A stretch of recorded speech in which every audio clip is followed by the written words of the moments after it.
Is brought to you by Equitable Bank. We take banking personally. You can get me, Gary, at 1620thezone.com. We want to hear from you on the Equitable Bank Zone inbox.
Cashback is not available on gas in New Jersey and Wisconsin. $5,000. That's the average amount of money people in the U.S. are now spending on gas in a year. $5,000. That's crazy. If you drive, you have to download Upside, the free app that gives you cash back every time you get gas. That's right. You can earn real cash back with Upside just by buying the gas you're already buying. You can literally start earning cash back today. I use Upside every time I fill up, and I've already made around $300. You're putting gas in your car anyway. Why not get real cash back? If you like free money, download Upside. I'm saving the cash I earn from using Upside to help pay for a vacation later this year. Download the free Upside app now to earn cash back every time you buy gas. Use promo code PROMO25 to get an extra 25 cents per gallon on your first tank. You can cash out anytime right to your bank, PayPal, or a gift card for Amazon and other brands. Just download the free Upside app and use promo code PROMO25 for a 25 cents per gallon bonus on your first tank. That's code PROMO25 for a 25 cents per gallon bonus.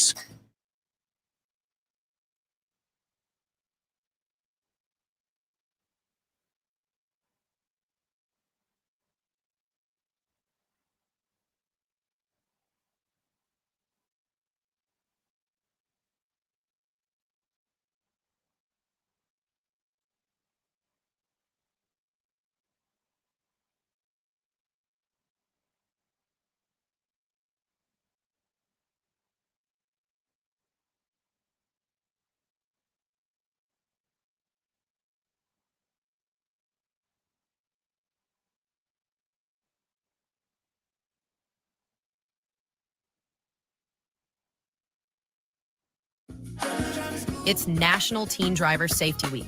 At Jungle Driving School, we believe every teen deserves the confidence to survive the wild roads ahead. Our mission is simple: save lives through superior driver education. We go beyond the basics with immersive, story-driven lessons that stick for life. Because safe driving isn't just about passing a test, it's about coming home. Join the movement. Visit jungledriving.com to start your teen's journey today.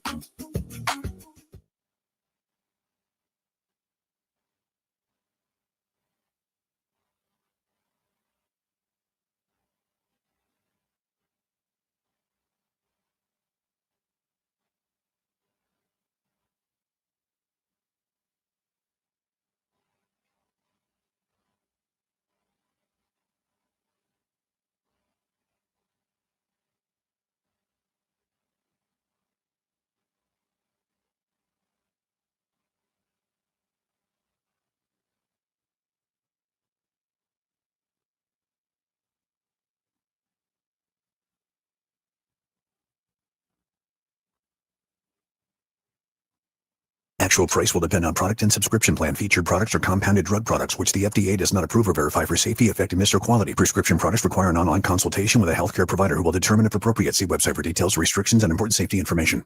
Want a boost in and out of the bedroom? Hims has you covered. Introducing a new 2-in-1 approach to level up your game. Tadalafil for better bedroom performance and zinc for testosterone support. Put it all together and you've got what you need to turn things all the way up. Getting started is simple. Just go to hims.com/radio to start your free online visit. Through Hims, you can access ED treatments including pills, chews, and more, 100% online.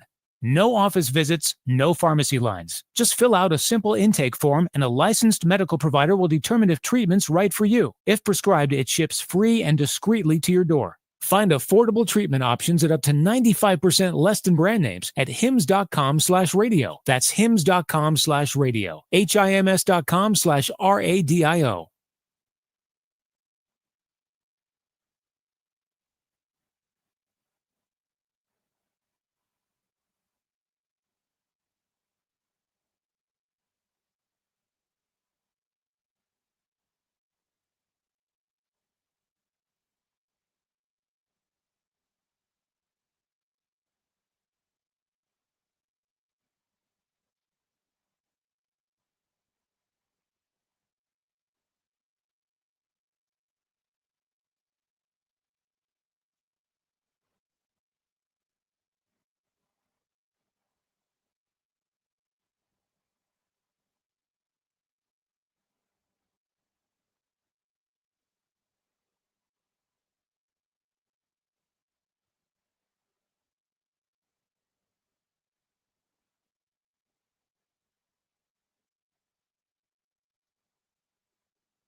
All right, good morning. It is a football Friday fiesta. Hello, a feel-good Friday, unless you're in the NBA. Unless you're, well, I guess every day is a good day in the Mafia, right? My team's still good. I don't think every day is a good day in the Mafia. I don't know. Here's the thing. We got lots to talk about, by the way, because we have a football game in Lincoln, Nebraska tomorrow at 11 a.m. that has a little bit of importance. It is for bowl eligibility. Last time Nebraska got bowl eligibility at home, the fans stormed the field. Think they'll do that tomorrow against Northwestern? No. God, I hope not. Will Northwestern storm the field? What, the 8 fans that'll be there? You think there'll only be 8? There'll probably be more because there'll probably be more than 8 family and friends and girlfriends and wives and whatnot. But this is a regional rivalry. Yeah, in terms of pure fans, I don't think there'll be more than 8. So I don't think my family's going to the game. Again, bowl eligibility tomorrow. Nebraska's been to 1 bowl game in the last 9 years. Northwestern's been to 1 bowl game in the last 4 years. So I'm going to say I think it's kind of a big deal. I know we take bowl appearances for granted because if you know, you know. But tomorrow the winner gets bowl eligibility before November 1. It's also hard to believe, as we'll talk a lot about the college football and the NFL and some good high school football, this is the last weekend of October. Last weekend of football in October. Yeah. The leaves are changing. The clocks are going to fall back. Last baseball series. We didn't get that. It's also day 1 of the World Series. How about that? That kind of got pushed back. I feel like we didn't get that graceful change, though. We were still hot like 3 weeks ago. We were still in the 90 degrees 3 weeks ago. And then now all of a sudden we are cold. It's and I'm cool. like turning on my heat. I think it's cool. I think I call it cool. I don't think it's cold yet. I would say it's cool. We're starting to get fall. I know if you are looking at the leaves changing in some places, it has not happened. But like last night, we were out at Elkhorn for Elkhorn North and Bennington and the emotions that surrounded that game. There's the first time, I think it was the first game all year that I wore pants. You said you got one early. Oh, maybe I did. Maybe the week before. But last night But felt like football weather. People were bundled up last night. Yeah. And they will be again tonight. But yeah, it's the final weekend of October. God. Now we go into the month to remember, the month of November. And a week from today is Halloween, too. Isn't it a month? I feel like I'm kind of sad that October is done. October is a great sport month. You call it the greatest sport month. We get action in November, though. I think it's we get Conference USA. I think it's the second greatest sport month because I'm impartial to March and the March Madness. But I am kind of also too. Baseball will be done. I love that Monday through Friday, it was just like we could watch something every single day. Mm-hmm. There was always a sport on. Now that we have the NBA on, we could put on it. We're in the sport eclipse where we have basketball and hockey. Yeah. Hawks won again yesterday, by the way. Hey, your hockey team is playing well. 4-2-2. Frankie Nazar's got 9 points in 8 games. Ryan Donato had 2 more goals yesterday. Yeah, he's got 5 goals in the last 4 games. They're entertaining to watch. They're 4-0-1 in the last 5. They are. And Spencer Maybe Knight's picked the wrong team to watch. Well, I'm still watching the Hawks. I'm still paying attention. Spencer Knight's got a 94% save percentage. Yeah, he looks good. Good start for the Chicago sports might be back. Cade Horton was named the Rookie of the Year by the Sporting News. So it's back. And only thing White Sox fans could do was reminisce 20 years ago about a World Series. You know what? What have you done for me lately? The Cubs finished over 500. The Bulls, the Bears, and the Blackhawks are all over 500. This is the first time since 2013 that all 4 of those teams, you got to remove the Cubs. So it's the first time since 2013 the Blackhawks, Bulls, and Bears have been over 500. That's good. That's good. The sports are good in Chicago. They're incredible. Yeah. The sports are good around here. It is also in college football SEC moving weekend with some key clashes. The SEC will dominate this weekend. Not a great slate in the Big Ten, but we will have plenty on the important game that's going on in Lincoln because on a Football Friday Fiesta, as you come to know, we'll hit you double barrel with Brett Ciancia from Pick 6 Previews and Lee Sterling, and then Mike Schaefer will stop by. Even though it's an 11 a.m. game tomorrow, Nebraska is going to shuffle some recruits into town. Nice. Maybe a commitment in the 27 class out of the weekend is a possibility, so we'll pick Schaef's brain. I saw a future Husker last night, Jace Reynolds, playing for Elkhorn North with a pick 6 on the second play of the game. Nice. He looked pretty good last night. That's one of the better games that I've seen him in person play last night, and that was on a defense that was down 3 guys, and the emotion of Coach Stanley, who was in attendance last night and had the headset on, back calling plays on defense. Well, it was a hell of a game yesterday that you called one of the more memorable games I think of the entire year. It got decided in the very, very last play. Play of the game. Well, first you have to talk about the build up to it. So, Bennington is really, really good. They've won 7 in a row, and I can't wait to see the B playoffs. And by the way, the bracket for the state championships will come out tomorrow morning, but essentially Foe Doug Woodard, Mike Sauter, and Stu Pospisil will fight tonight to see who has the bracket and the points right. But in B, it is deep, it is talented. In A, it's kind of, West Side, Millard South play in the semifinals, then everybody else fall in line. But you had Bennington has won 7 in a row. I mean, they're 57-3 in the last 60 games. Cam Lenhart does a great job, and I really like their team. And then you have Elkhorn North, who their head coach had been away for the last 5 games because of his one of his twin boys who passed away Saturday, and his services are this weekend.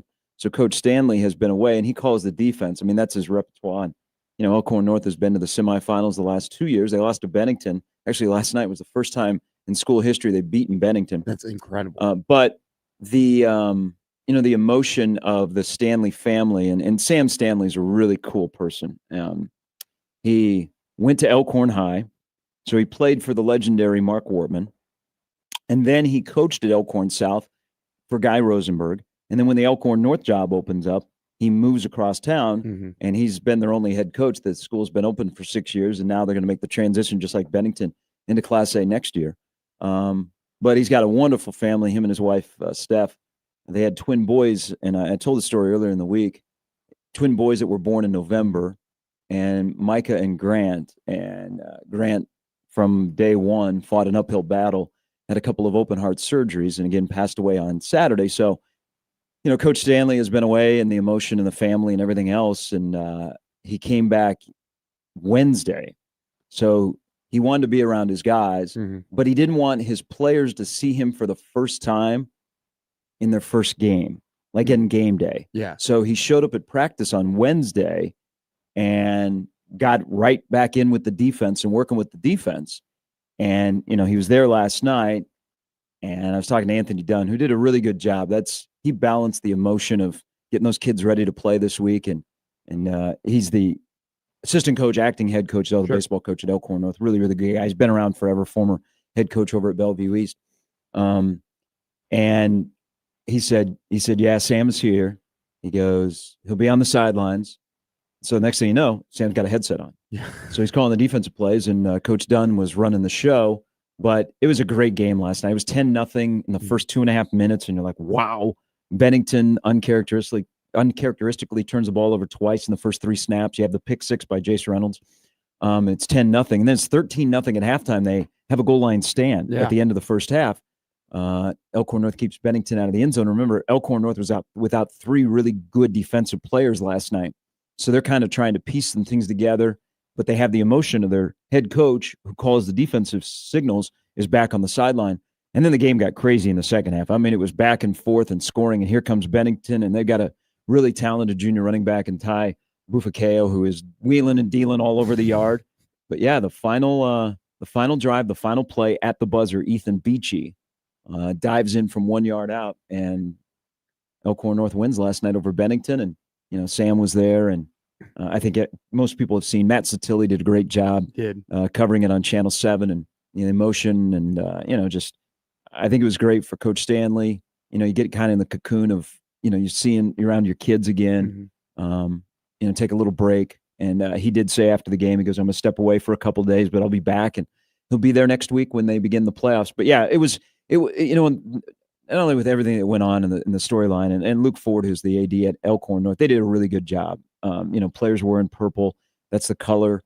When there is a loss of life of multiple births, purple is the color. So players were wearing purple, the student section. And kudos to both programs, because before the game, Elkhorn North and Bennington, they released a red balloon, every player. And then the Bennington student section, they had signs up. I mean, everybody knew kind of the situation and the emotion. And then, oh, by the way, 2 really good football teams playing. But yeah, it was nice to get a close high school football game. I mean, I'm looking, what Millard South did to Benson, which probably could have been worse, but there were some things in play to not let that game get out of hand. Sure. We see blowout after blowout. It was great to have a good game last night. Come down to the final play, 29-27, Elkhorn North wins. You did a great job of live tweeting while you were announcing yesterday. I was over at my wrestling event, and when I was with the boys in the back on my phone, I was getting some pretty regular updates from Gary Sharp on the score of the game and what was going on. I was like, Gary's doing a very good job of actually calling the game and paying attention while also, because I can't do both. I try to tweet during the game, and then Schreiner all of a sudden is like back from break, and I don't want to be the jackass that's on my phone while my partner's calling it, so then I have to drop it. So you did a great job of informing the public of, hey, breaking news, there's actually an incredible Thursday night television game that isn't a double-digit calamity. We didn't have a running clock. We didn't have a blowout. I mean, it was just reminding you again that, high school football, there's so many good things about just high school athletics and the people that are involved, from coaches to players and administrators and sometimes parents. But it was nice to get a game, and it's one of the better high school games I've seen, and it was a well-played game. There were very few penalties. Nice. There were just big plays. Guys were making big plays, and so that was a lot of fun last night, and the emotion. I may have said on air, I think Elkhorn North should get the day off from school, especially if you're playing. I don't know. I thought somebody told me they didn't have school today, but then I asked Luke after the game, and he's like, "Oh no, we have school today." But I'm sure if they want to come in late. But it was a fun game. I mean, Bennington's going to be a tough out. They've won 3 of the last 4 B titles, but Elkhorn North had to stop a 2-game losing streak last night, and they'll play with some emotion. So here we go in Class B, and here we go on a football Friday, and you have a good one tonight. I do have a good one tonight. Elkhorn South versus Papio South. We were able to talk to 2 coaches yesterday, so it should be a really, really fun one. Hopefully we don't. I haven't been in a game that doesn't have a running clock. Oh, really? No. Well, you know what? That's a lie. Creighton Prep versus Papillion. That did not have a running clock. But that game, that was kind of over, like heading into the fourth quarter, like kind of basic. Tim Young's defense was absolutely incredible heading into that. Brian Munson had an incredible defense. Like Papillion, LaVisca. No disrespect to Sean McLaughlin at Papillion, who I really, really like. Like, it was just kind of clear that heading the fourth, Creighton Prep probably had that one on lock.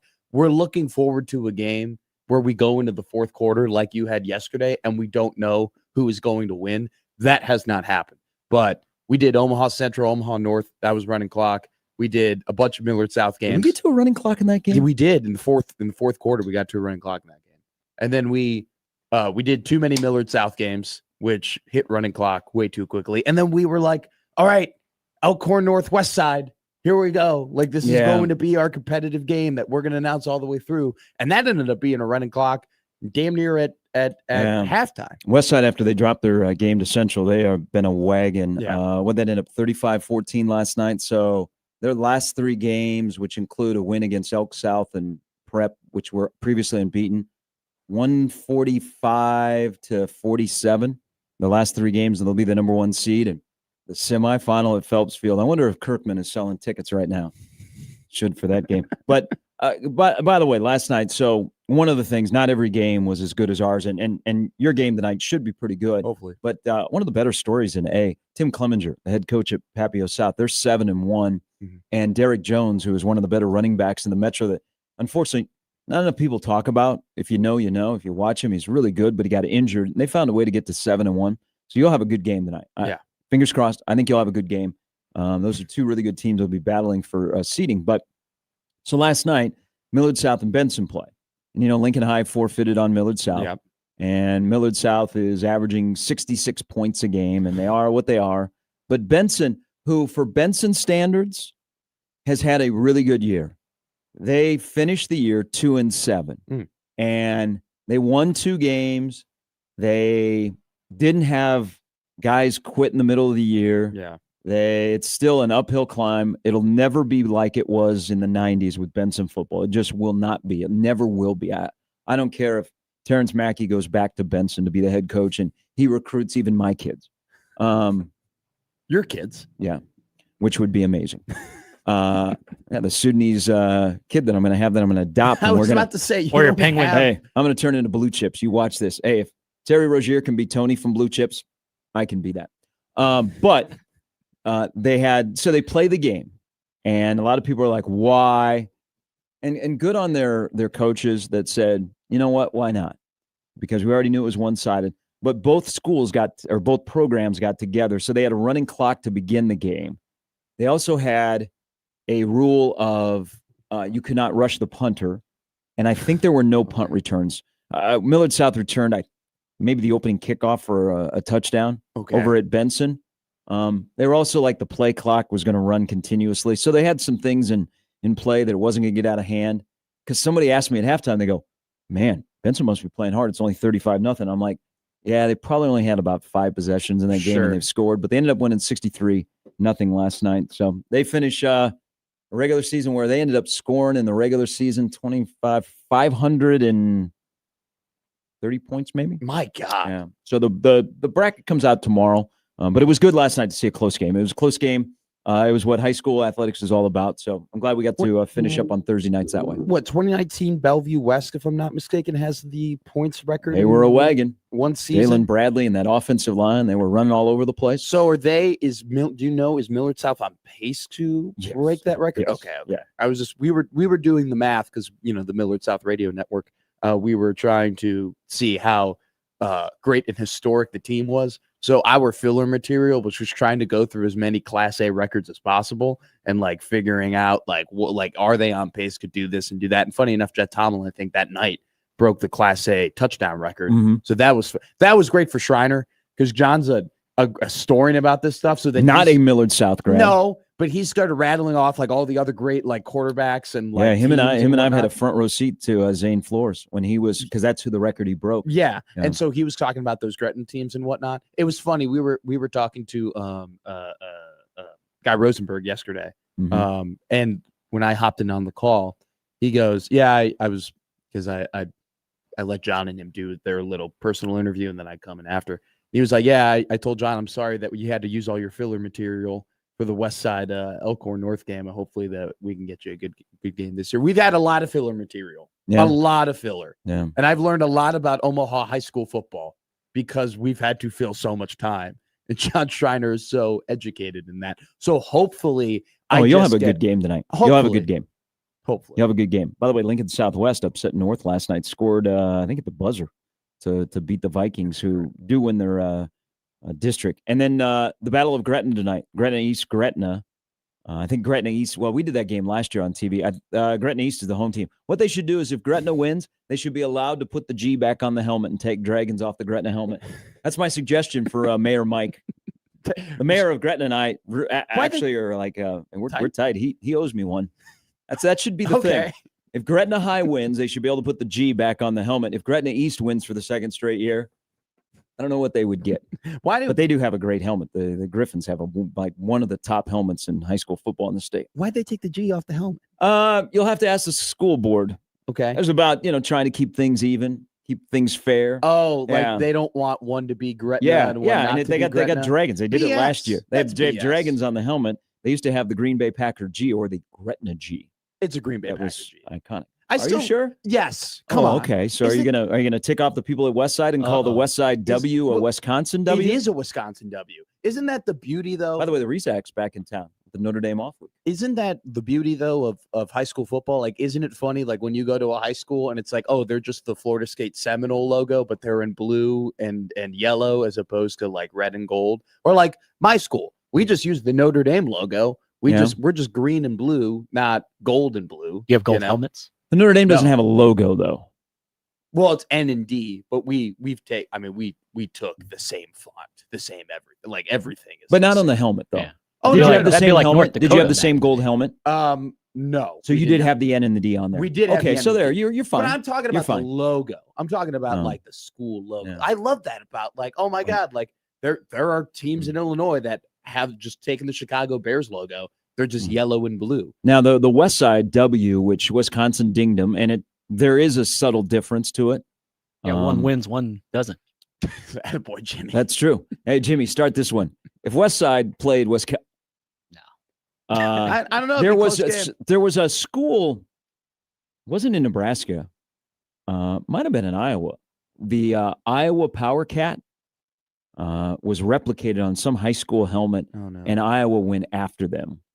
But colleges are very protective of their brand. I know in Florida, there was, I think it was Peter Warwick's old high school, had a logo on the helmet very similar to the Seminoles helmet. Okay. And Florida State went after them.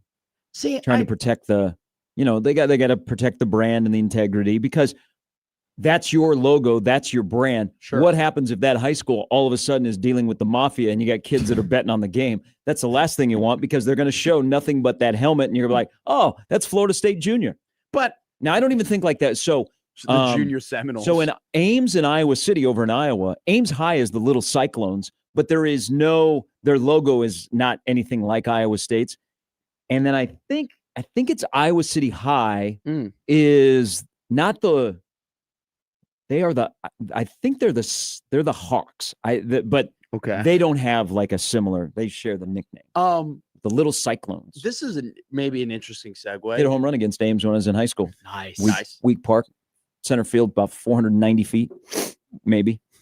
Not 490. Probably try 390. Maybe down the lines. It was 295 at that City Park, that place they played in Ames. Do you think we'll ever have, like, in hockey, like we have the Junior Blues and the Junior Flyers and like all those teams? Do you think we'll ever have that in like football and college teams? Like you'll have the Junior Huskers? I don't know. The Philadelphia Eagles treat Georgia like the Junior Eagles. That's a good point. But that's more of a feeder program, not like a Pop Warner. Hey, so as you're getting into this, yeah, a lot of the feeder programs are the Junior Vikes. Well, yes, I do know the Skyhawks, that kind of stuff. Are there there's the Creighton Prep, like they're the Junior Jays, right? Are there the they're junior... not a feeder program. No, I know. Marty Brown didn't have a chance to go play football at Creighton. Mac's not getting that. I know. I'm aware of that. That's not a feeder program. I'm saying feeder, maybe a feeder high school to the academic side. The Junior Jays, do they have a feeder program? Then they're the Junior Jays. I don't know. Maybe I don't know, but that's a great question. The double juniors, the double Junior Jays. What's your favorite sandwich at Wendy's? Which, yes, by the way, I went to a Notre Dame high school. We weren't a feeder program They did have to take one kid from our high school every year, though. I don't know if like that a was contest. Like a required? Like, I don't know if it was a requirement, but there were like at least 2 years where it's like Notre Dame took one of us, and that guy shouldn't have been going to Notre Dame. Like, it clearly probably was like athletics or academics? Oh, academics. Oh, academics for sure.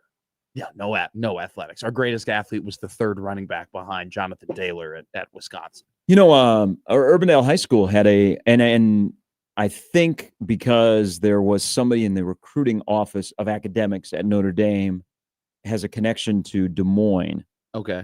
There was a long stretch of one Urbandale High graduate going to Notre Dame. Like the current principal, he might be the superintendent now.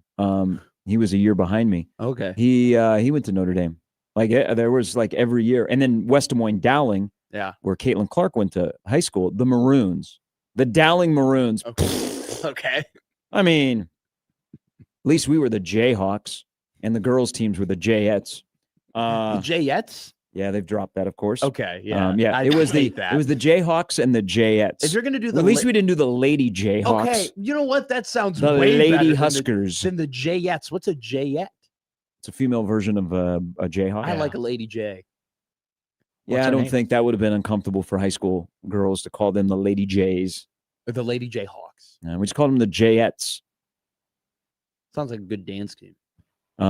We did have a good dance team, but like for the when women's athletics started, they were the Lady Huskers. I actually think the Nebraska women's basketball uniforms had lady on it. There are some old school fans that will still call the female teams lady. Is there like Lady Huskers? I can't wait to go watch the Lady Huskers get their 10th straight sweep tonight, and they are immediately corrected. Are the Nittany Lions? Are they still the Lady Lions? Is that still a thing? I didn't know that was a thing. I thought we should have asked Jay Paterno last week. He could have cleared that up. Hey Jay, we don't care about Matt Rule. 12 days into the coaching settle search. an argument for us. Yeah, it's the Penn State Lady Lions women's basketball team. That whole thing. Yeah. Do they really? They still call them the Lady Lions? When you look it up here, like it's Jesus, somebody's going to get. When I was announcing them a couple of years ago, they were. You referred to them as they like to be called the Lady Lions. That was their name. That was, and if you go on like ESPN, it says them as the opponent. the Penn State Lady Lions. Wow, that's surprising that has continued to last. I thought that now. Did they not have any pride? There was a big movement a couple of years ago to remove all of that stuff, and I thought that they got that. That was a good. That might be my best work of the day. Thank you. I'm going to take the rest of this segment off. It's yours. I'm very proud of myself now. We did right over the plate. A couple of years ago, we did a cleansing. Zoo guy over here, and I just dropped the zoo term. I didn't see a line at the zoo. I was kind of pissed off.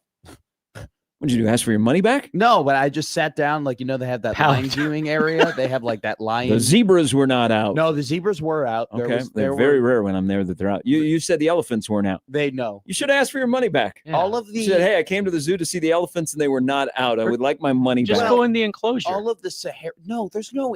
They weren't in there. Yeah, they're not. No. Hey, you could have. Did you witness any sex at the zoo? No. That's because a baby orangutan is pregnant. Oh, really? Yeah. So the orangutan. I don't think it probably happened when you were there last week. It's probably that would be quick. Probably. I don't think. I don't know enough about the fertility of an orangutan because I've never been there.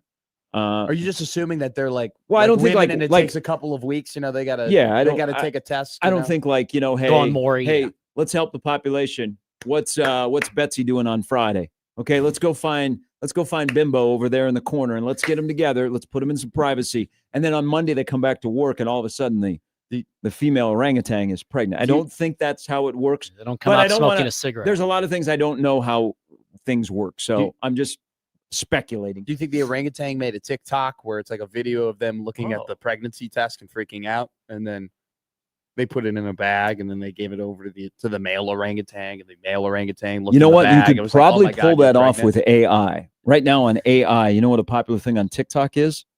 To have like little kids scolding their dogs. Yes. So I that's saw that. You got fooled by that. Yeah. I The first did time I watched it, I'm like, oh man, my heart this is great. And then if you read the comments, it's like, this is AI. Got a notification. And I'm like, that it's God fake. dang it. Life was so much better before artificial intelligence. I blame ET. Well, they're also. Have you seen the videos of like historical figures cutting WWE promos? Have you fallen into that realm? That's the current guy that's in the White House. He does that, and that is not AI. No. That's these guys have fallen into like Martin Luther King Jr. like turning heel and like Abraham Lincoln here promos. for wrestling. No, so Abraham Lincoln and MLK had like a big WrestleMania podcast.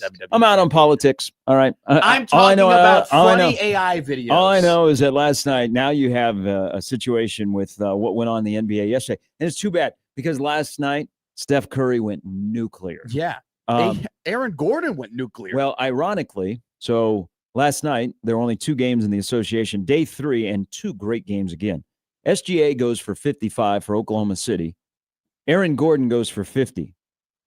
10 threes. Of all things, yes, those 10 threes, of all things on that day yesterday for him to do that, you know whose record he tied? Who? For the most threes on the opening night of the season, of your season opener? Steph Curry? Terry Rozier. Oh, my. Yeah.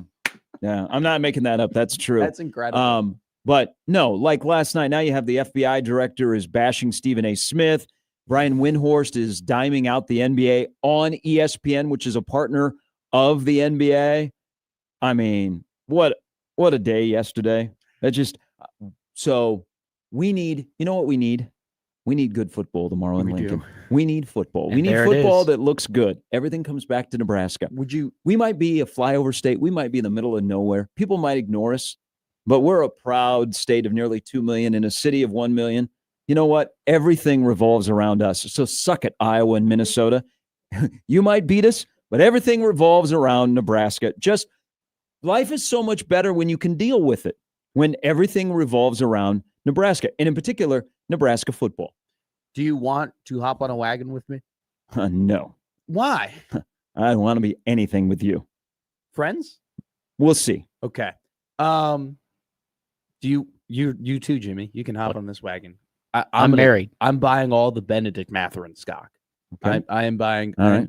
I'm buying all of I it. don't know they want to be on that wagon, but it's not a bad wagon. I think it's an incredible wagon. I was watching him play yesterday. He's stronger. He's longer. He looks faster. He's getting to the rim. He's I like out. my alien. I'm telling you right now, Benedict Matherin. I'm not saying he's going to be a superstar, but Indiana's going to be competitive this year because of him if he continues this up, because he was great yesterday. All right, the lineup brought to you by the rooferys of John Higgins Weather Guard, Brett Ciancia on moving day in the SEC tomorrow. Lee Sterling and Mike Schaefer will all stop by as Nebraska gets ready to take on Northwestern. And we've reached a crossroads for who? The head coach or what I believe the fans. Tomorrow is a crossroad day for the fans of Nebraska. We'll dive into that and much more as we roll till 10. It's Gary with Matt and Jimmy on 1620 The Zone.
All right, tomorrow, Nebraska Northwestern at 11 a.m. and then Big Red Overreaction immediately following. Josh and Matt will have you for the second straight week.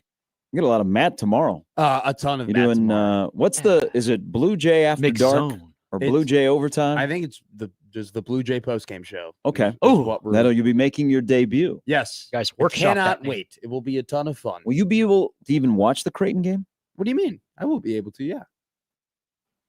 Oh, that's right. The Big Red Overreaction should be over by then. Yeah, it'll be Big Red Overreaction will probably lead right into John's John's. Well, it'll be Jay's shoot around. I think Jay's shoot around is supposed to go on tomorrow, Take and then the it'll red lead hat into off, John's put the blue pregame. one Then it on. will be the game, and then it will be John's postgame, Yeah. and then it will be. So Matt you will be the McMaster. ultimate J-sker tomorrow. Just lean into it. A J Skur is like sure. Yes, I will be the ultimate J Skur. You're covering Nebraska and Creighton on the same day, like back to back. but That's I don't think that's a first on this radio station. So kudos to you. That is though like Make sure you eat. like Jay Skur, I take it as like a fan. Like I'm like you're the ultimate like fan. Like to me, it's just like I'm just doing my job. You know, I'm just covering both teams. You know, Okay. I'm watching both games and I'm making analysis on both games. And you know, I'm trying to get my ball knower card in one of those sports. Lots of balls. Nebraska is still a 7.5-point favorite. Yeah. What is on the wacky stats yesterday? You gave the wild stat about Northwestern against the spread. Oh, yeah. So you corrected me. It was plus 53, not plus 55, but they're still eighth of the country where, I mean, just. That's amazing. Well, it also is amazing. Northwestern's won 4 in a row now. It's spread over a couple of games as well. Yeah. Like they didn't just get that all against Penn State. Like they covered the spread against Purdue. They covered it against UCLA. Like they the 20 being a 20-point underdog. They kicked the crap out of Western Illinois to begin the year. It's amazing to me because you go back and I talked about yesterday with David Braun and the foundation that he's had. You know, he's got only one carryover from Fitz's staff. Yeah. Like there's only one guy who was coaching in 2018 with Fitz. Everybody else he hired in 2023. Yeah, they have a lot of North Dakota State, South Dakota State flavor. Yeah, a ton of it. And I just think though it's been really impressive that he's been able to bring in his own guys. Yet, and I think you know, you agree with this. They look like the same Northwestern team in terms of just how they're built and how they play. Even the rockiness of the departure of Fitzgerald, he left a good concrete building to come in. And because, you know, I mean, Rule and Braun's records are exactly the same. So before we get to Dave here, Nebraska so Nebraska's failed to cover in 4 straight? Yes. Are they 2-5 against the spread this year? And then Northwestern is 5-2. I don't know what Northwestern is against the spread. Nebraska is a 7.5-point favorite. The total is 44.5. Limited possessions. Going to feel like a fall Big Ten morning. 60 degrees at kickoff. Great. They are 5-2 against the spread. They are 4-0 against the spread after a win, and they are actually plus 16 against the spread. After a win. That'll make people feel a lot better. Let's finish the hour on the Prairie Flower Casino Zone hotline where you can join us at 402-951-1620. Good morning, Dave. Morning, fellas. How are we? Good. How are you? Good. Getting ready for the old Sarasota Sailors tonight. Oh, that'll be a tough game for Venice. Yeah, hopefully we're on the clock after half and done by 9:30. A good life to have. The Venice Indians are starting to roll. Yes, we are. That's Number awesome. one in the region now, so that's good. Yeah, the playoffs start a little bit later than the playoffs here. So what do you have, another week of the regular season? And a lot of people have a bye on the 11th week of the regular season in Florida. Is that still the case? Yes. We are off for the next 2 weeks.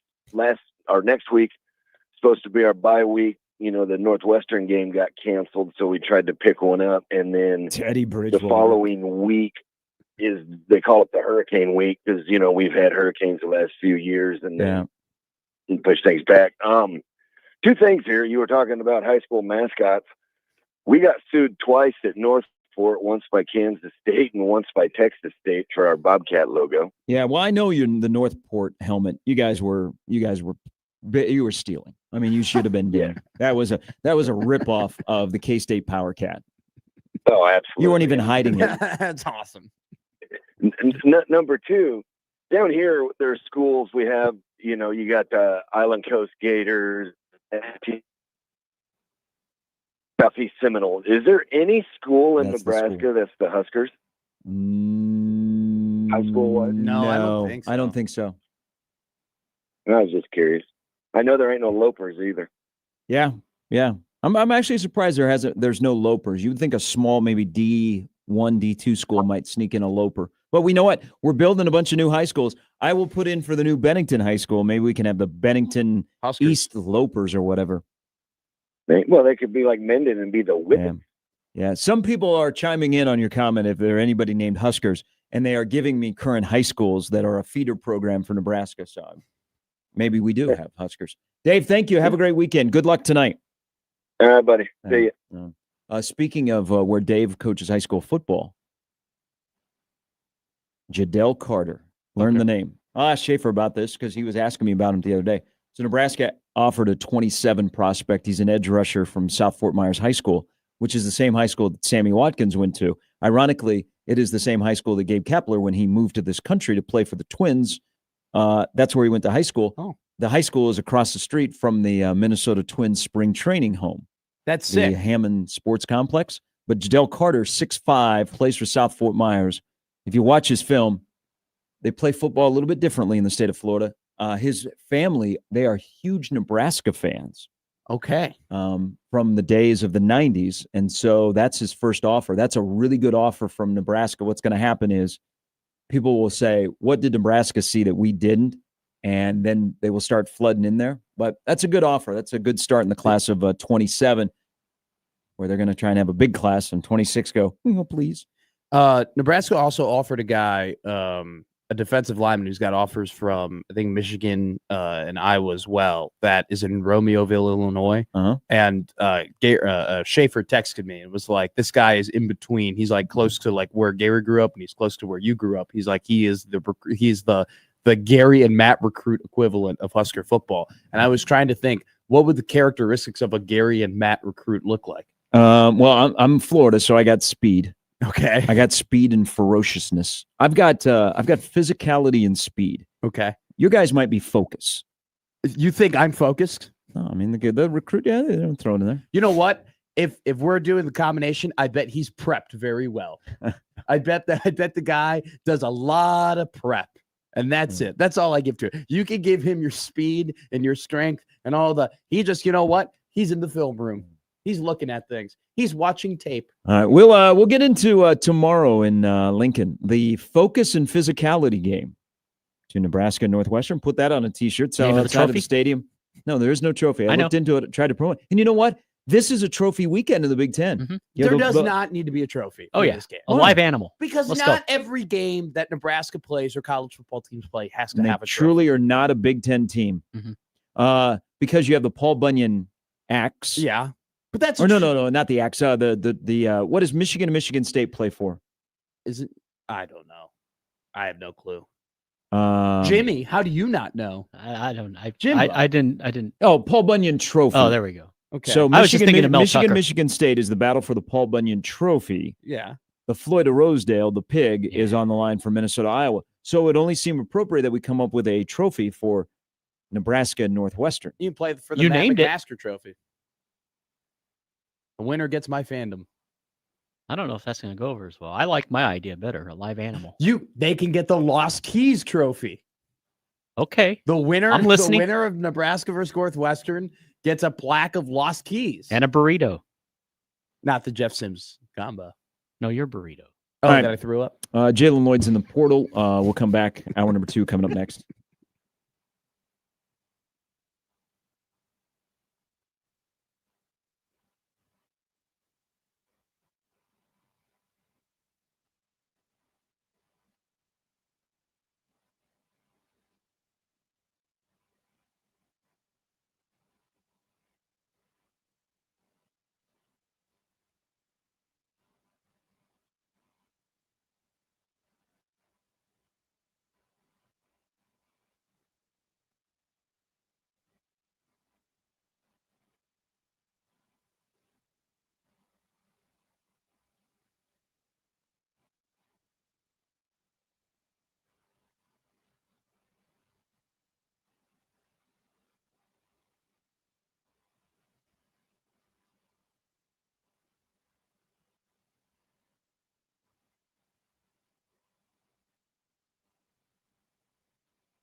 On a feel-good Friday football fiesta, Brett Ciancia, Lee Sterling in this hour. Welcome back in, hour number 2.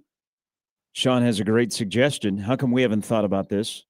For Nebraska Northwestern, they play for the right of who gets to refer them to themselves as NU. Yeah, no thank you.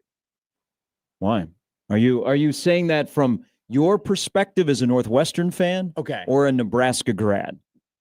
First off, no longer Northwestern fan, grew up a Northwestern fan with dad and his alumni. Secondly, Northwestern was founded before Nebraska. Northwestern was founded in 1851, I think around that time. And Nebraska was founded in 1867. Well, Nebraska's a state, Northwestern is not. Okay, but it's that's true. But it's NU. It's Northwestern University. Nebraska. And Nebraska, then was Nebraska University, but also now in Northwestern, not even in the Northwest. No one refers on a national basis to Nebraska as Nebraska University. They refer to them as the University of Nebraska. So it doesn't make any sense. Just shout out to the Big 8 when everybody was blank U. Don't take it. Don't take what Northwestern has away from them. Okay. Northwestern's got that. They're NU. I really don't like it when people in the Big Ten, like Big Ten writers, when they write NW for Northwestern. Like that's not what it is. But I know what it is when I see NW. Seem to be a little triggered over there. Yeah.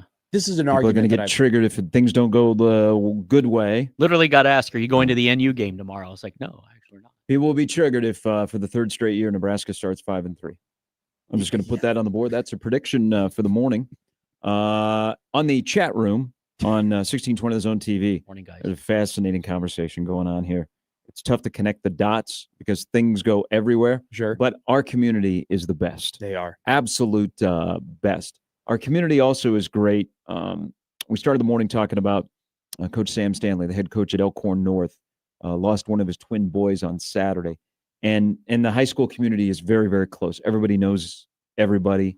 They might be rivals, but everybody understands that you're in it for the kids. And, especially when you have somebody like Sam, who is Mr. Elkhorn. I mean, very few people have played, coached, and coached at all 3 public high schools in Elkhorn. We also had this weekend, or actually Monday, just a horrible, horrible incident. The state softball championships down in Lincoln at Bolin Stadium. A guy who is pretty well known, not just because he's a softball umpire, but he's pretty well known in the community. Brian Sweeney was scheduled to work the game, the Class B final, with his brother. His brother is a really, really good umpire as well. And Brian didn't show up for his assignment in state final. And you know where this is going. Yeah. Unfortunately, Brian passed away. So I have tweeted this out, and Iowa JD, who is a friend of mine and a longtime listener, who is one of the best umpires in the state of Nebraska, they've set up a GoFundMe page.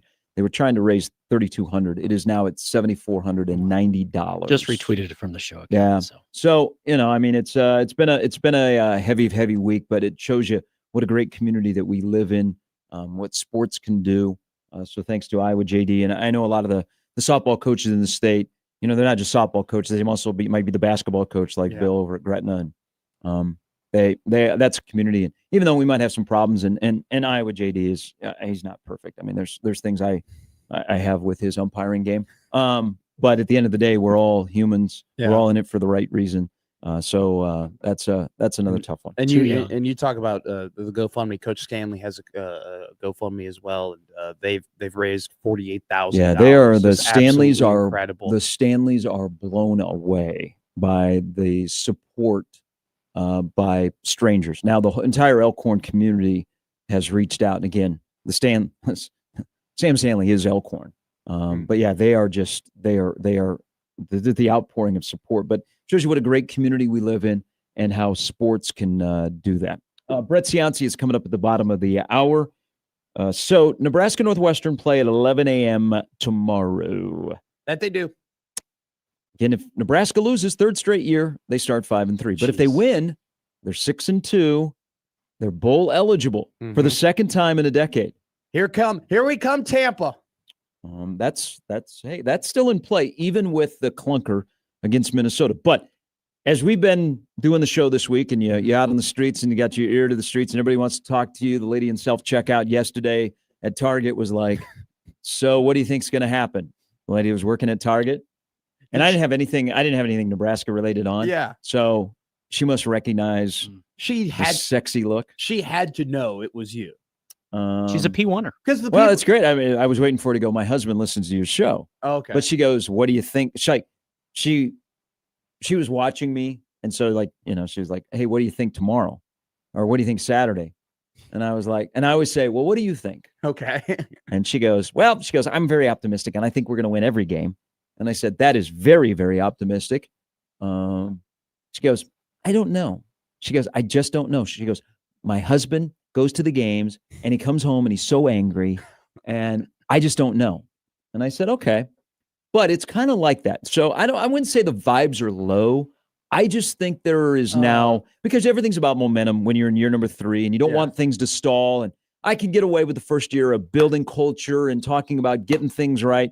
But then you transition into the narrative has to be about wins, not about, hey, this is our standards and how they work. So you're trying to find out if the Minnesota game stalled any momentum or opened up a bunch of new questions.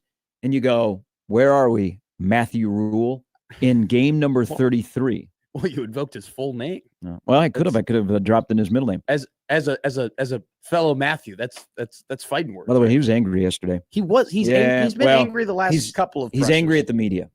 Well, yep, he's angry at the media. I don't know if he's angry at the media, but it was kind of telling when he said, the only time I ever talk about Minnesota is when I'm talking to you guys. He's got a bone to pick with the media, and it's been a week of, I mean, when you lose that style, you get these questions. Oh, yeah. So I don't know if it's a crossroads for Rule. I don't think he looks at it like that, but I can't wait to see. And this team's been squeezed, and you usually find out about character when teams get squeezed. I think they will find a way. Yeah. Because I don't like the other result. But I think in the 33rd game of Matt Rule as the head coach of Nebraska, I don't think it's necessarily a crossroads for him. I think it's a crossroads for the fans in this current era. I always talk about the butting of heads of fan that goes, okay, it's year 3, or steps away and takes the fan hat off, and they just say, hey, it's year 3, get it. To a lot of us that have been around here for a long time, and a lot of things look familiar. I think the fan crossroad hits tomorrow, where if you win, you go, okay, young team, quick turnaround, immature, didn't deal with the turnaround, got punched. But you know what? They responded and they won, and now they're 6-2, and we're on to USC. So I think it's a crossroads tomorrow for the fan base to see where year number 3 is and where this program is going. Because if Minnesota beats them twice, Minnesota probably beats them a third time. So I was talking to somebody in the offseason, and they called this a proof of concept year, right? That's good. That's a good phrase. Like, hey, give that person some credit. I like that phrase. This season is you're proving the concept of Nebraska football under Matt Rule. And I thought of that third word, Gary, like concept. Like what is the concept? What is the actual concept of Nebraska football with Matt Rule as the head coach? And maybe you have a different opinion, but my opinion is the concept is culture, a good culture plus advanced player development equals wins in this era of college football for Nebraska football. I like that. If Nebraska loses tomorrow against Northwestern, that concept to me is destroyed. Because if you're telling me that in year 3, coming off of a loss against a team like Northwestern, where it's objective that they are getting less talent year in and year out with less resources than you are, if you lose that game, your culture isn't as strong as it should be in year 3, and neither is your player development. And so to me, tomorrow is almost like to your point, right? A crossroads for fans. It's a concept breaker. It proves that, hey, the things that Matt Rule is doing, the things that Matt Rule is building his program off of are not as strong as they need to be in the current year that he is. No, they've gotten squeezed this week. And so I think when you get squeezed, and I don't know, you could say, hey, they're like an animal that's been cornered. Mm-hmm. How do they respond? Well, it's the it's weird because I mean, there's part of me that always thinks about Matt Rule as one of my favorite games from The Price is Right, cliffhangers. Okay. If you know, you can hear him yodeling right now. Oh, yeah. And you want him to climb up the mountain, okay? But you don't want him to fall off the top of the mountain. Yeah. That's the whole goal. Again, it's one of my favorite games on The Price is Right. And I think about that of Rule like being a builder. Sure. And it's tough to climb the mountain. And then sometimes you get stalled because weather comes in and you got to camp overnight and all that kind of stuff. But he brought up, if they don't play well, I would boo as well. And all I can think is, what is the first couple series going to be like tomorrow? Because it's going to be 11 a.m. It's going to be cloudy. Yeah. They are back home. They will have more energy. If they don't, then you shouldn't be playing football here. But if by chance they get squeezed and knocked out and Northwestern comes up behind, can you imagine what the vibe in that stadium is going to be like tomorrow? So, yes. You're not. No, I was impressed when I growing up. I just don't. I've seen the computer game before. I just don't know it as well as you do.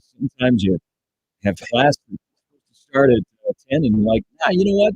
This is right on 10-11 in Lincoln, which is really, really good. And then it's right in the rest of that is crazy. Why would I ever go to school? I can just stay at home and watch a game show and then my favorite soap opera. But back to Nebraska. I mean, the best case scenario for tomorrow is Northwestern come in here and wheel and deal, and all of a sudden Preston Stone completes an explosive play, and you're like, okay, 7-0 Northwestern, and Nebraska goes 3 and out. Northwestern gets the football back, and the next thing you know, it's the end of the first quarter. Yeah. And you're like, So crossroads for the fans tomorrow. I'm not saying a win and you go, hey, everything is good again, but at least pauses you and you go, okay, things are not stalled. Now comes USC, and we'll work on the next one. That's the key word is the pause. Because I don't think for the rest of the year you are forgetting Minnesota. I think for the rest. I hope not. I hope the Minnesota game sticks around not just this year, but next year and the following year. Well, it's going to be referenced over and over and over again. It will, because it's a hopefully proof, in the positive. It's a proof that like the bottom could fall out of the team at any point, right? And I think that you're hoping, like fans were hoping when they were 5-1, that, hey, this could either skyrocket or it can plummet. And you're hoping for the former instead of the latter. And unfortunately, the latter happened against the team the latter seems to always happen against. And it's one of those things where I feel like Minnesota, unfortunately, like we were always focusing like on the field issues. What are the on the field issues? Well, okay, they can't fit they're having trouble with the run gaps. They're having trouble with D-line, so on and so forth. Unfortunately for Minnesota, like it brought up a potential like culture issue and like a potential like how are they being prepared issue, which is something that I don't think really dawned in a lot of people's heads until it happened. And you add another layer of like why you're skeptical of the team. And that's just something that no one wanted to endure in year 3 of Matt Rule. Well, I think year 3 is wins. Yes. It's hey, rebuild culture. I get that the first couple of years. Athletic director the other night used the word rebuild. But now it's about wins. It's about wins so you don't stall and stacking wins. Hey, they had a bad day. Well, okay. You get to play again right away, and you get to prove to everyone, yeah, we didn't handle it well. We had a bad day. But you know what?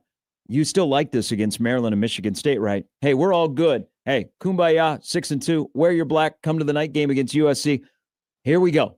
Instead of we're 5-3, have lost 2 in a row. The vibe around Matt Rule and the Q rating is not good. And people are like, go to Penn State. They don't take you, just leave. And you're like, whoa, how did we get to this point? So you can control the narrative. Tomorrow's also probably control the narrative. You won't convince everybody, but maybe internally you got to convince people. Now, where I say that there's a little clash. So he was a little testy yesterday, and it's okay. I mean, he set the tone, and I don't know. I believe he knew what they were getting into on Friday or last Friday. He knew that style of play. Okay. He was the first to say it publicly. And he doubled down that this is what they were in for. And I don't think maybe he doesn't have any poker players or many poker players in his program that get that when a coach is doubling down about this is what to expect. Sure. So yesterday, this is where I'm saying, man, he's the media asking questions and him responding and then going, hey, what's going on here? what about the comment about taking your foot off the gas? So the players said that during practice the week leading up to Minnesota, they took their foot off the gas. That's what guys said after the game, and then on Tuesday. Rule kind of vehemently pushed back against that and said, well, sometimes you guys have to ask questions and they don't know how to answer those questions.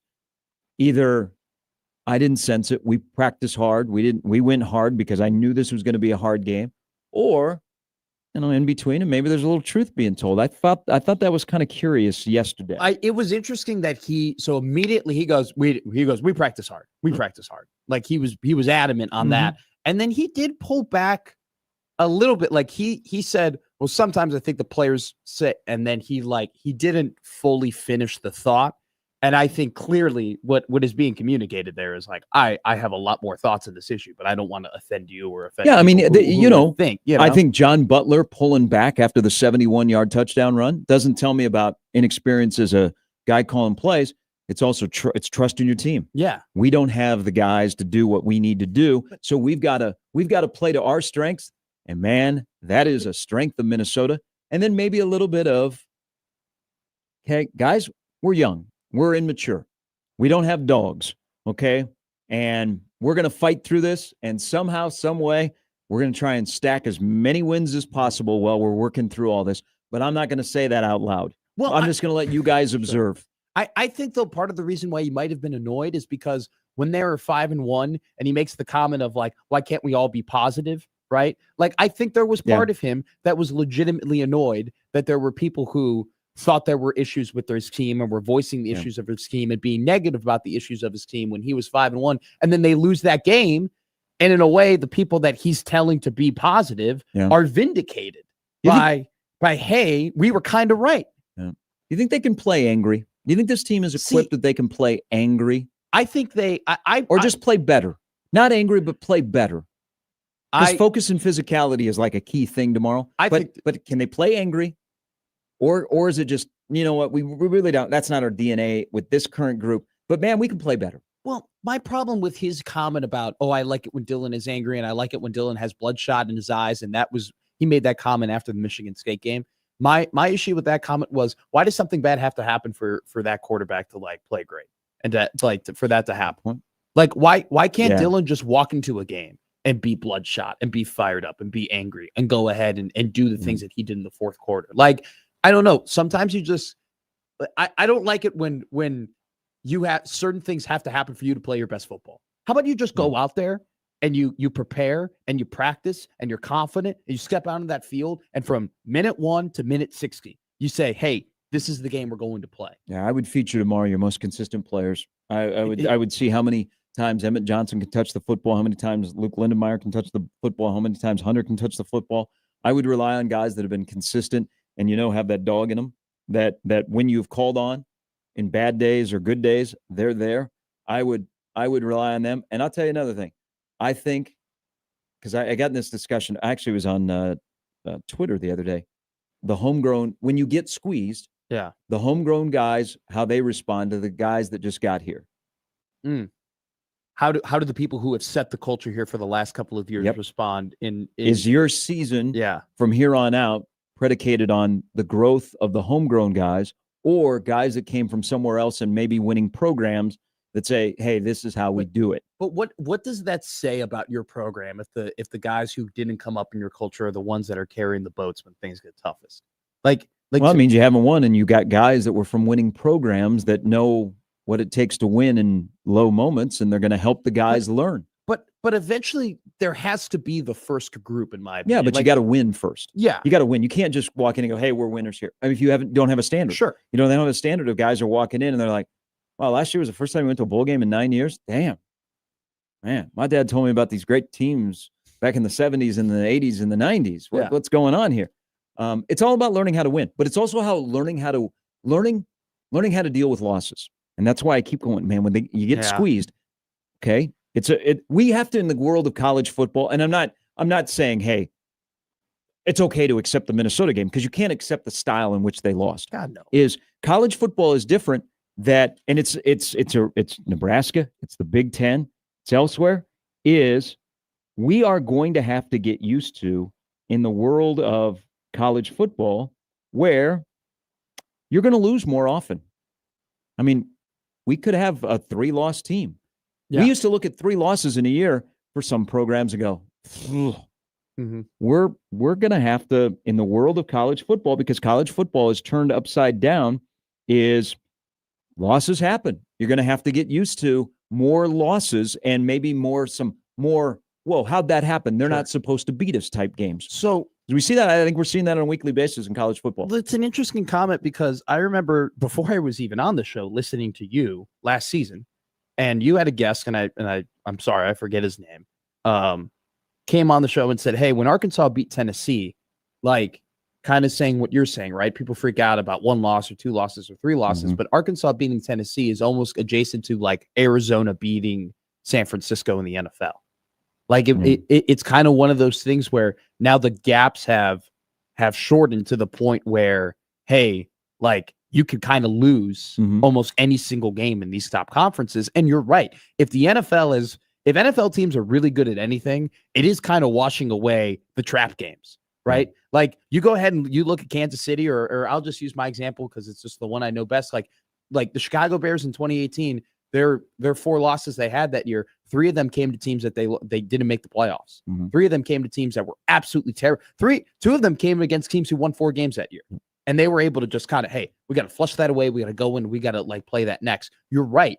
College football, and it's not just a player thing. The coaches and the operations staff and everyone around it kind of has to realize, like, hey, guys, our season isn't over after we lose 2 games. That's the other question is kind of, we sit here in the 33rd game that Matt Rule has coached, is can the program be good dealing with success, or does it always have to be a bounce back?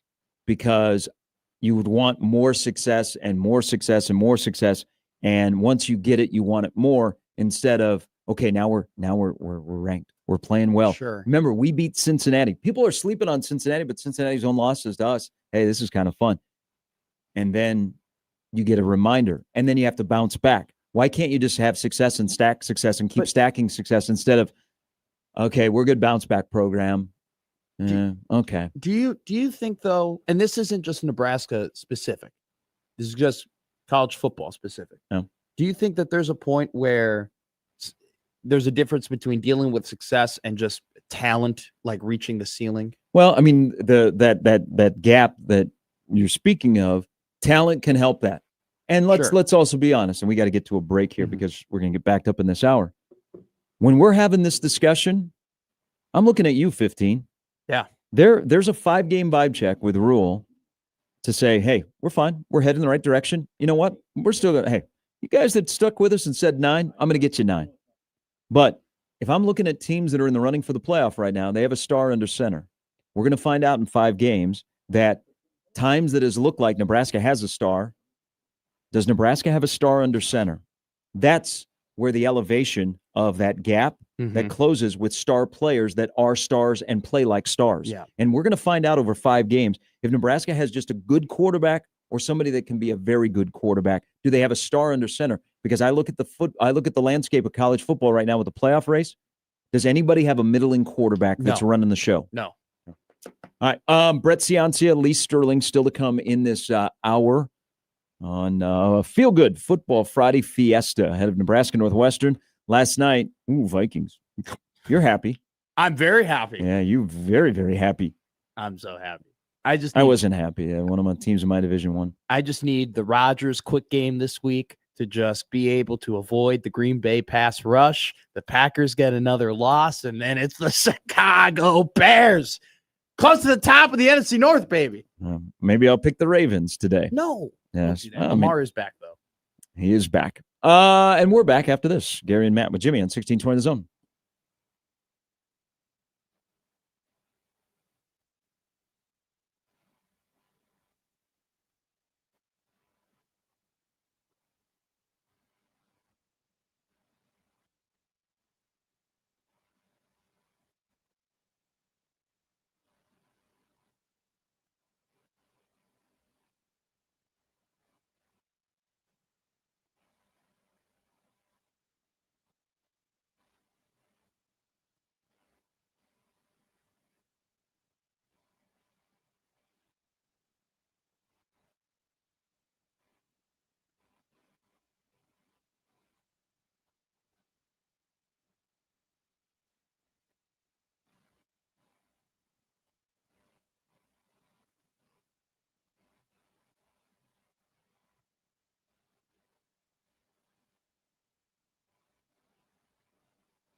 All right, Brett Ciancia is going to join us here in a little bit. We'll figure out how important this game is for Brian Kelly as they take on Texas A&M, and also why Michigan State has diminished the battle for the Paul Bunyan Trophy. Remember when Michigan State used to be a game and Sean McDonough, his voice would crack? Now it's just kind of a... That poor punter got hurt, or whoever returned it got hurt. Oh, bad. Yeah. Real bad. Remember they also had a fight in the tunnel at the big house? I do remember that. Yeah. That was awful. Now this rivalry is like, okay, whatever. Minnesota, Iowa is a bigger game than Michigan State tomorrow. Brett will join us here in a little bit, but here is... Nobody. Not Justin. Justin had a comment. I saw he wanted to... Yes, Jalen Lloyd from Oklahoma State is in the portal. His question is, this is his quote, basically. He says, do we have a chance to get him back here? I have no clue. Clearly Nebraska has had no problem in acquiring other wide receiver talent that isn't necessarily from Nebraska or anything like that. I would be a bigger fan if this person went into the portal. If Grant Segrin goes back into the portal, I think it would be important for Nebraska to pursue him. He left here late in the process this year. He's gone to Oklahoma State, and he's turned into a pretty good tackle. Yeah. Like he was his price tag might have gone up if he elects to leave Oklahoma State. But if he is back in the portal, I would go all in for Nebraska pursuing him. Now, we're talking a mill. They might have to get into a bidding war, and they might back off. Yeah. They might, because you might play the, hey, you were here, and you know why we couldn't keep you? Because we didn't have any money left to pay you as you were getting better.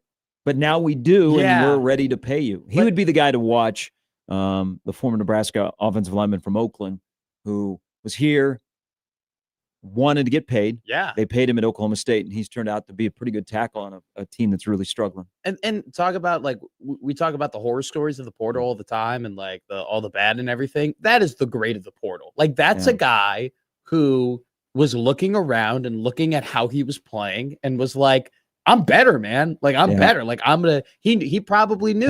Kind of did say that out loud. Yeah. And Grant Segrin probably would be playing. Not probably, would be playing right now for Nebraska and said, all right, like, I know where I'm at. Like, come on, where's the ching? And they're like, we can't do that for you. So he goes, okay, I'm going to bet on myself. He was the highest graded guy in PFF from tackles last week. Yeah. An interesting twist to this, if he elects to go in the portal, and Nebraska gets re-involved, his agent is Jeremiah Searles. Wow. Yeah. That's good good for him, man. Seriously. Like that was dude who wasn't expected to do much heading into camp. Goes ahead. Like, actually, funny enough, he would have been Donovan Raiola's greatest, like, development project, probably. And somebody that we can pin and be like, well, we have doubts of Donovan, but look what he did with Grant. True. Grant's playing like this, and now he's gone. Let's talk some ball, y'all. We'll go Brett Ciancia and Lee Sterling. We're going to go quickly here. We're going to start at the 20. We're going to end in the end zone. Brett kicks us off with another stellar week in the SEC. Is Ohio State playing? No. Has Ohio State played any challenging games? No. Wow. So that's what it's like to be number one. You just dominate teams. Even Texas wasn't like they won 14-7. Was that you watched that game? Was that challenging? No, not to me. Brett Ciancia, Lee Sterling, join us next on 1620 The Zone.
All right, we are off to another weekend of college football. We welcome in our good friend.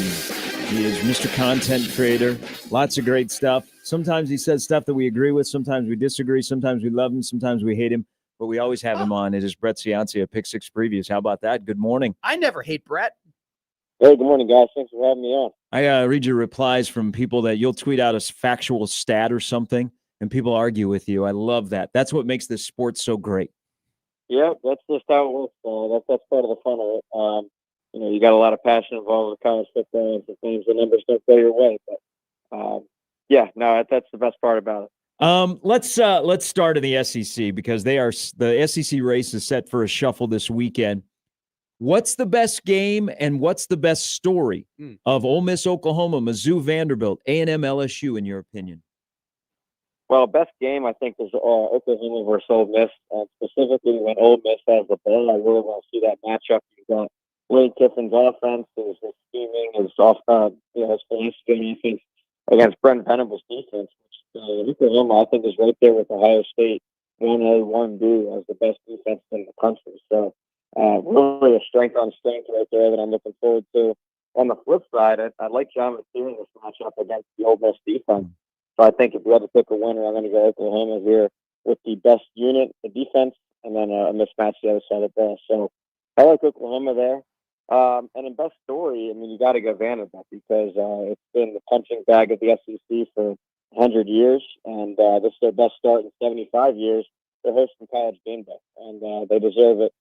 A battle of one-loss teams, and could go a decent amount of deciding maybe a playoff spot.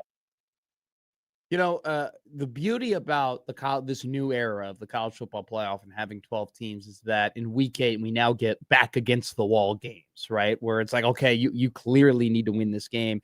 Not only if your fan base is going to have faith in you, but if you're going to make the college football playoff. Let's talk about one of those back against the wall games. BYU takes on Iowa State. BYU 7-0, second straight time. They got their freshman quarterback who is absolutely killing it. And then you look at Iowa State, who came out to a ripping start. I think they were underrated after losing to Colorado 2 weeks ago. They get a bye week. Now they're 5-2 with their backs against the wall to get to the Big 12 championship game and the college football playoff. Brett, does Iowa State kind of turn this ship around, or does BYU continue to be one of the surprising stories in the Big 12? Yeah, well, BYU had a statement win Saturday night against Utah in their rivalry, a bitter rivalry. They won their third straight in the series. It's the longest one they've had since 1992. So they're flipping the state to the BYU side. And now here's a tough spot for them because such an emotional big win for them.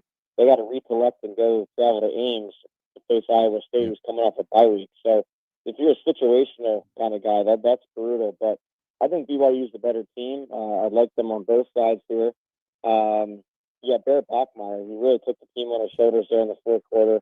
The true freshman quarterback. He's playing like Colin Klein, the Kansas State quarterback. And I trust this team.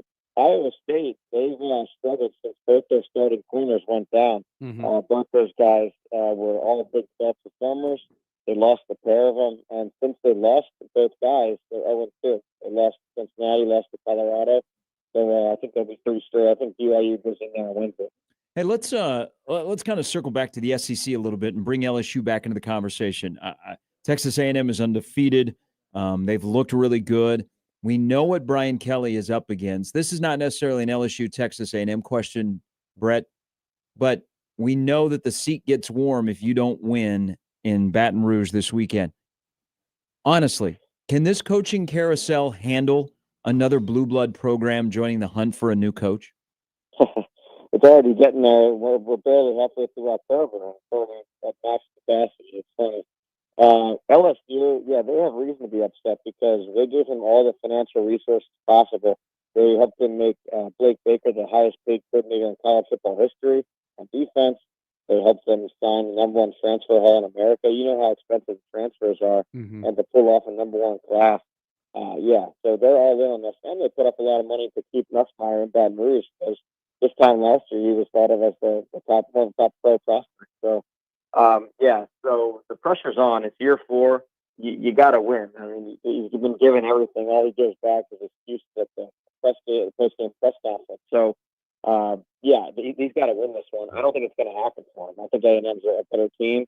coming in red hot. Marcel Reed is playing elite football.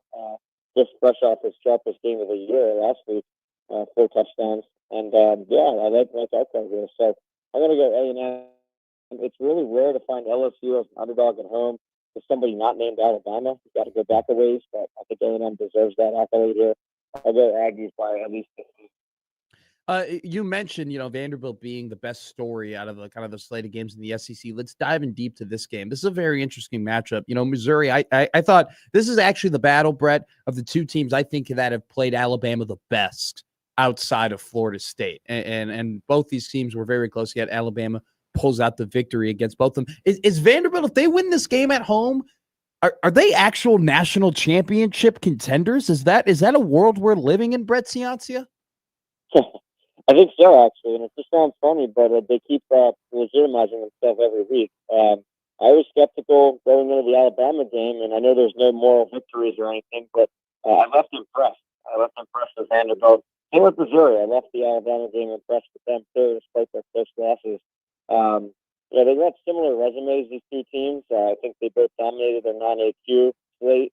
Both lost close to Alabama. But both notched a solid victory on the resume. Last week, Missouri beat Auburn, and Vanderbilt took down LSU. I think that those are resume builders, and they have a huge chance here on the national stage. But Vanderbilt, to become a national title team, I think they need to shore up the defense a little bit. I do love their offense. Diego Pavia, the way he creates and extends plays is uncanny. He's got AI Stowers at tight end and East Alexander. Some playmakers are emerging. Nasty offensive line. I love what they do there. Both run, push, and pass pro. So it's rounding into form, guys. I think I want to see more from the defense. And, of course, a solid win against Missouri will help. But I'm actually calling for Missouri to go in there and win it. You see the transfer rankings, the high school recruiting rankings. It looks good on paper, but once you see these guys, I mean, they are legit 5-star freaks in the defensive line and the receivers. So they've really stocked this team with high caliber talent. I think Missouri does and wins it. Can Illinois make the playoff? They're in Seattle to take on Washington at 2:30 tomorrow. I don't think so. I don't think playoff for Illinois. What's their big resume win? They're not going to have anything to fall back on. They had chances against Indiana. They lost by 53. And then Ohio State, which I guess they fought okay, but that's still on paper. That's an 18-point loss. So I just don't see any resume building happening for Illinois. And, I think Washington's going to win. I love their offense. DeMond Williams is a dual threat guy. And I just wish I could unsee that Michigan game last week. That was a brutal performance, but they've done enough in the other 5 games, the other 5 wins, to think they're going to go beat Illinois. So I've been high on Washington, been a little bit low on Illinois. This is kind of a prove-it game for Pick 6 previews. So I'm going to go Washington and Seattle. Brett, funny enough, this is a game that probably not enough people are talking about, but definitely can have some college football implications as the South Florida Bulls go and play Memphis. Memphis last week, in a look-ahead spot, lost to UAB, who had just fired their coach a couple of days before that. But they're a 5.5 point underdog at home against South Florida. I mean, do the Bulls keep the magical season rolling, or does Memphis kind of bounce back here? Yeah, this is big for the non-AQ playoff spot, and that's been back and forth. And first it was Boise, and then USF beat them up and got the edge there. They lost. They got smoked by Miami and flipped back to Tulane and Memphis. But now I think for all it's square one, everyone's got a loss, and I think the USF is the best of the group. And I think we're going to see that Saturday. Alex Golis from the Tennessee coaching tree, that high-paced offense, he's got the athletes to do it. They really put up some good money, and they've got some good players down there within the AAC. So I think USF's the best team. I think they're going to win it. And but you do bring up something interesting, that coaching change boost. You've seen it almost every time a coach has been fired. The team has come back and has been motivated. Not calling for it straight out yet, but look at next week's opportunity for this. Florida is playing Georgia, and they just fired Billy Napier, and they have a lot of 5-star players on their roster. So we'll talk next week about that one, but that's on the radar. Now let's do a little rapid fire here in the Big Ten because we play for trophies here in the Big Ten, Brett, and they're going to play for a pig, and we're going to play for a Paul Bunyan statue. Thoughts on Minnesota at Iowa, and then Michigan State?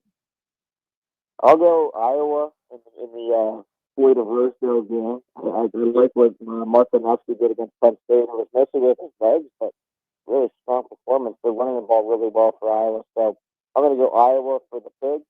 And for the Paul Bunyan, I'm going to go with the Wolverines. I think this is a mismatch. Michigan State is not quite where you'd want to be on their rebuild trajectory. I do like Aiden Fowles and Nick Marsh, that duo, but Michigan's just the overall stronger team. I think they're going to impose their will there. So Michigan gets the Bunyan. All right, I'm going to give it to you here. I think everybody around this town was kind of shell-shocked when the Nebraska Cornhuskers went to Minneapolis, Minnesota, and the result was what the result was. You're looking at this game now. Nebraska is still a 7.5-point favorite at home against a Northwestern Wildcat team, Brett, that I don't think anybody really saw them hitting their over on their win total 7 weeks into the season. But here we are, David Braun, who essentially was basically dead for rights after the Tulane game, has now have the Wildcats on the verge of making a second bowl game in 3 seasons. How are you looking at this game? Can the Huskers bounce back, or can Northwestern get bowl eligibility in week 8 of the college football season?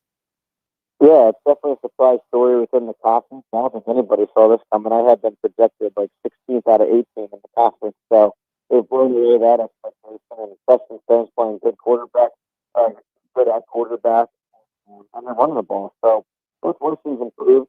With Nebraska coming into the month here, we talked about it. I said that Oklahoma, October is supposed to be the 4 games where they're going to either prove it or not under that rule in this rebuild. Because, of course, the headliners were Michigan and USC coming later, Penn State in November. But you got to win the games you're supposed to, and you got to do it well.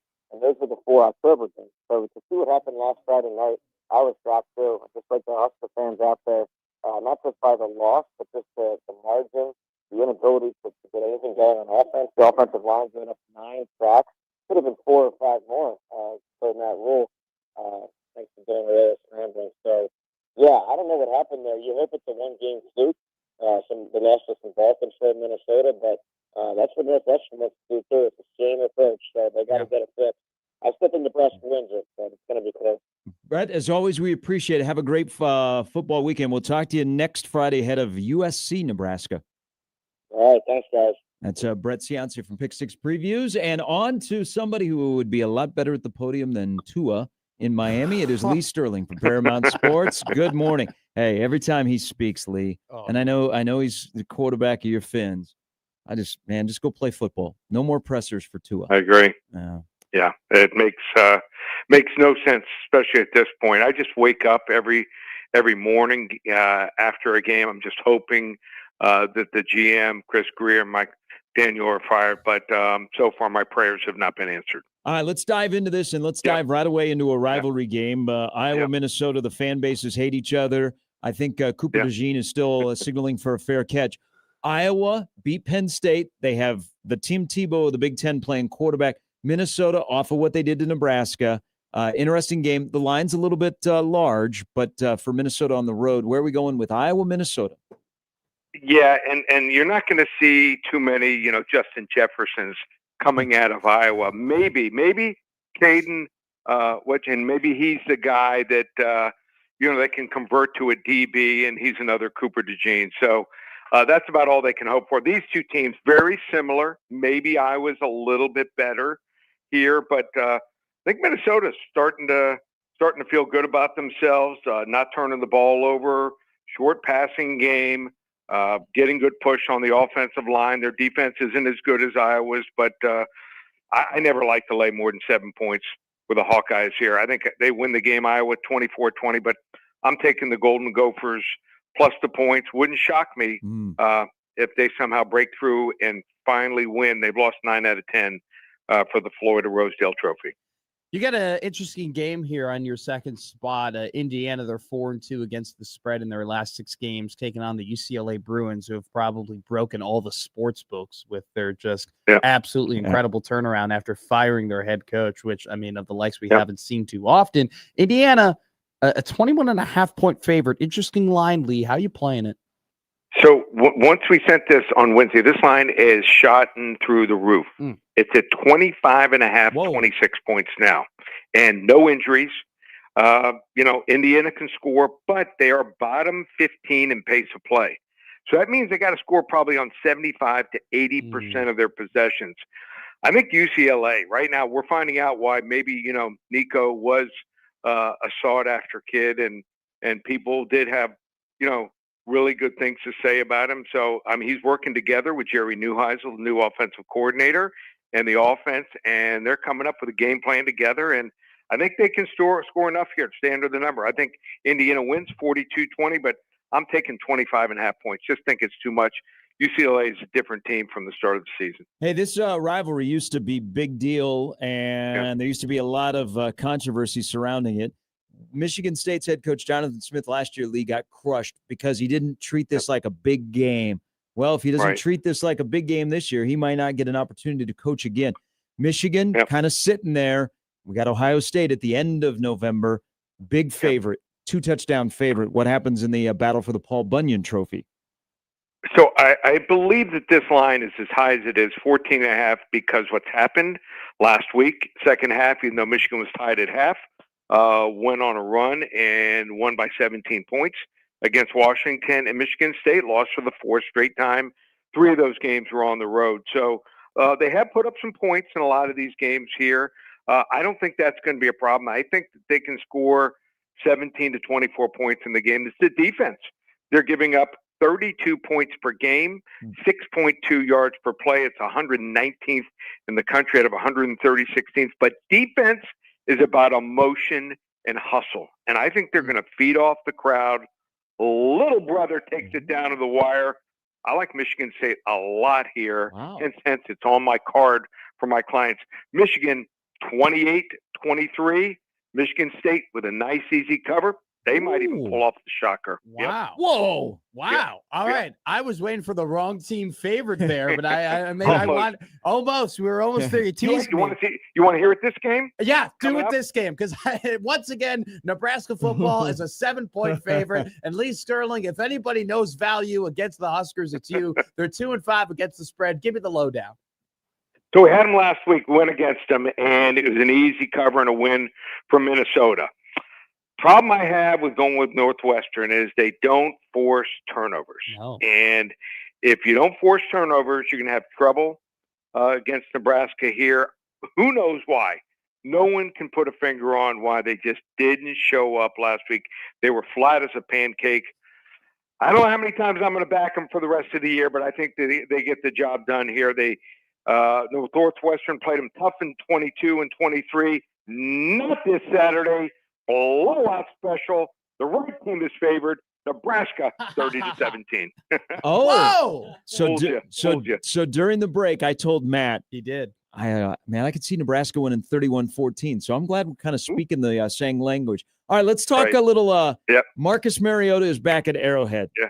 I saw him with the Titans. That was a crazy playoff game. Well, then I thought, okay, Chiefs are playing well. Commander's a little banged up. Daniel's not playing. A couple wide receivers. All of a sudden, Scary Terry and Deebo Samuel show up that they could possibly play on Monday night. Still a big line for the NFL. Chiefs are playing well. It's Monday night. 10.5-point favorite as of right now. Chiefs or Commanders? Where are we going? Yeah, and Rashid Rice is back, and that's big for Kansas City. But the Chiefs are coming together, but we could see a slew of Commanders playing here, especially at wide receiver. That would be huge for them here.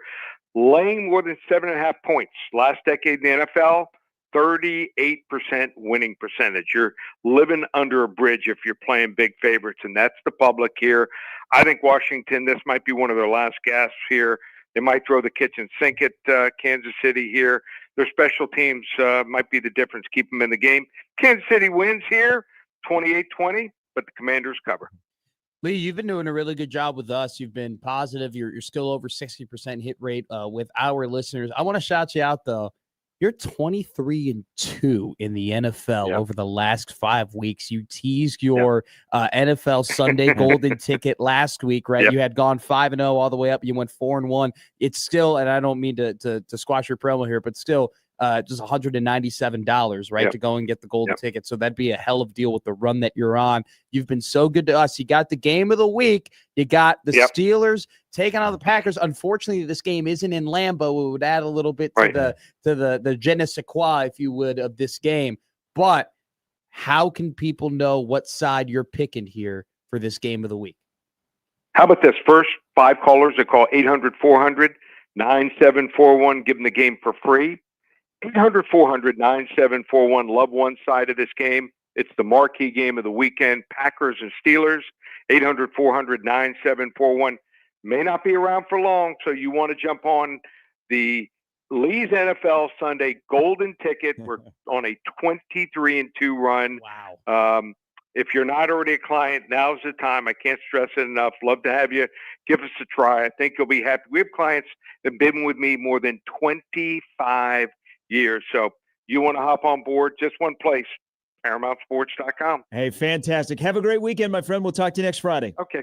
Lee Sterling for Paramount Sports, 23-2. 23-2. By the way, if you study some of Lee's patterns and whatnot, I've been doing it. I'm 7-1 in the NFL in the last 2 weeks, baby. Okay. Nick Sportsbook's coming back. I've been quiet. I just need to win Monday night. The spread, whatever. But I remember Mariota being down 21-3 at Arrowhead in 18, and Marcus Mariota, 6-yard touchdown pass to Marcus Mariota. I was in Marco Island, Florida for that game. I'll never forget it. I was eating sushi while Marcus Mariota threw a touchdown pass to Marcus Mariota. Great place to be. I don't know that he eats sushi down there. Salmon. It was great. I have a picture of it. It was one of the best spreads I've ever. I can get you right now. It's a wonderful. Marco Island is fantastic. It's such a nice place. My neck of the woods. I was doing a basketball game while that was going on, trying to watch it, and I got so angry because I thought they were up 21-3, and I kind of looked away. Yeah. And I came back to fourth quarter. Yeah, not so much. All right. When we come back, Lee said 30-17. I said, man, this kind of has the feel of 31-14. We'll work our way to what we think is going to happen when Nebraska and Northwestern meet up. Mike Schaefer's coming up the next hour. 20-plus recruits will be on campus for the 11 a.m. kick tomorrow. And also, we still have a pair of tickets to give away to Omaha UMass, number 13 UMass, coming into Baxter for this weekend tonight. We have tickets for tomorrow night that will get in your hands before we're out of here at 10 on a feel-good Football Friday Fiesta on 1620 The Zone.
All right, Mike Schaefer's coming up in 30 minutes on a Football Friday Fiesta, the last Football Friday Fiesta in October, or October football, because next week it'll be November 1 for the blackout. Remember to purchase black, wear black. It is slimming, could be warmer. You can hear Jimmy Allen just shaking his head. Why? He doesn't like Jimmy Allen doesn't like black?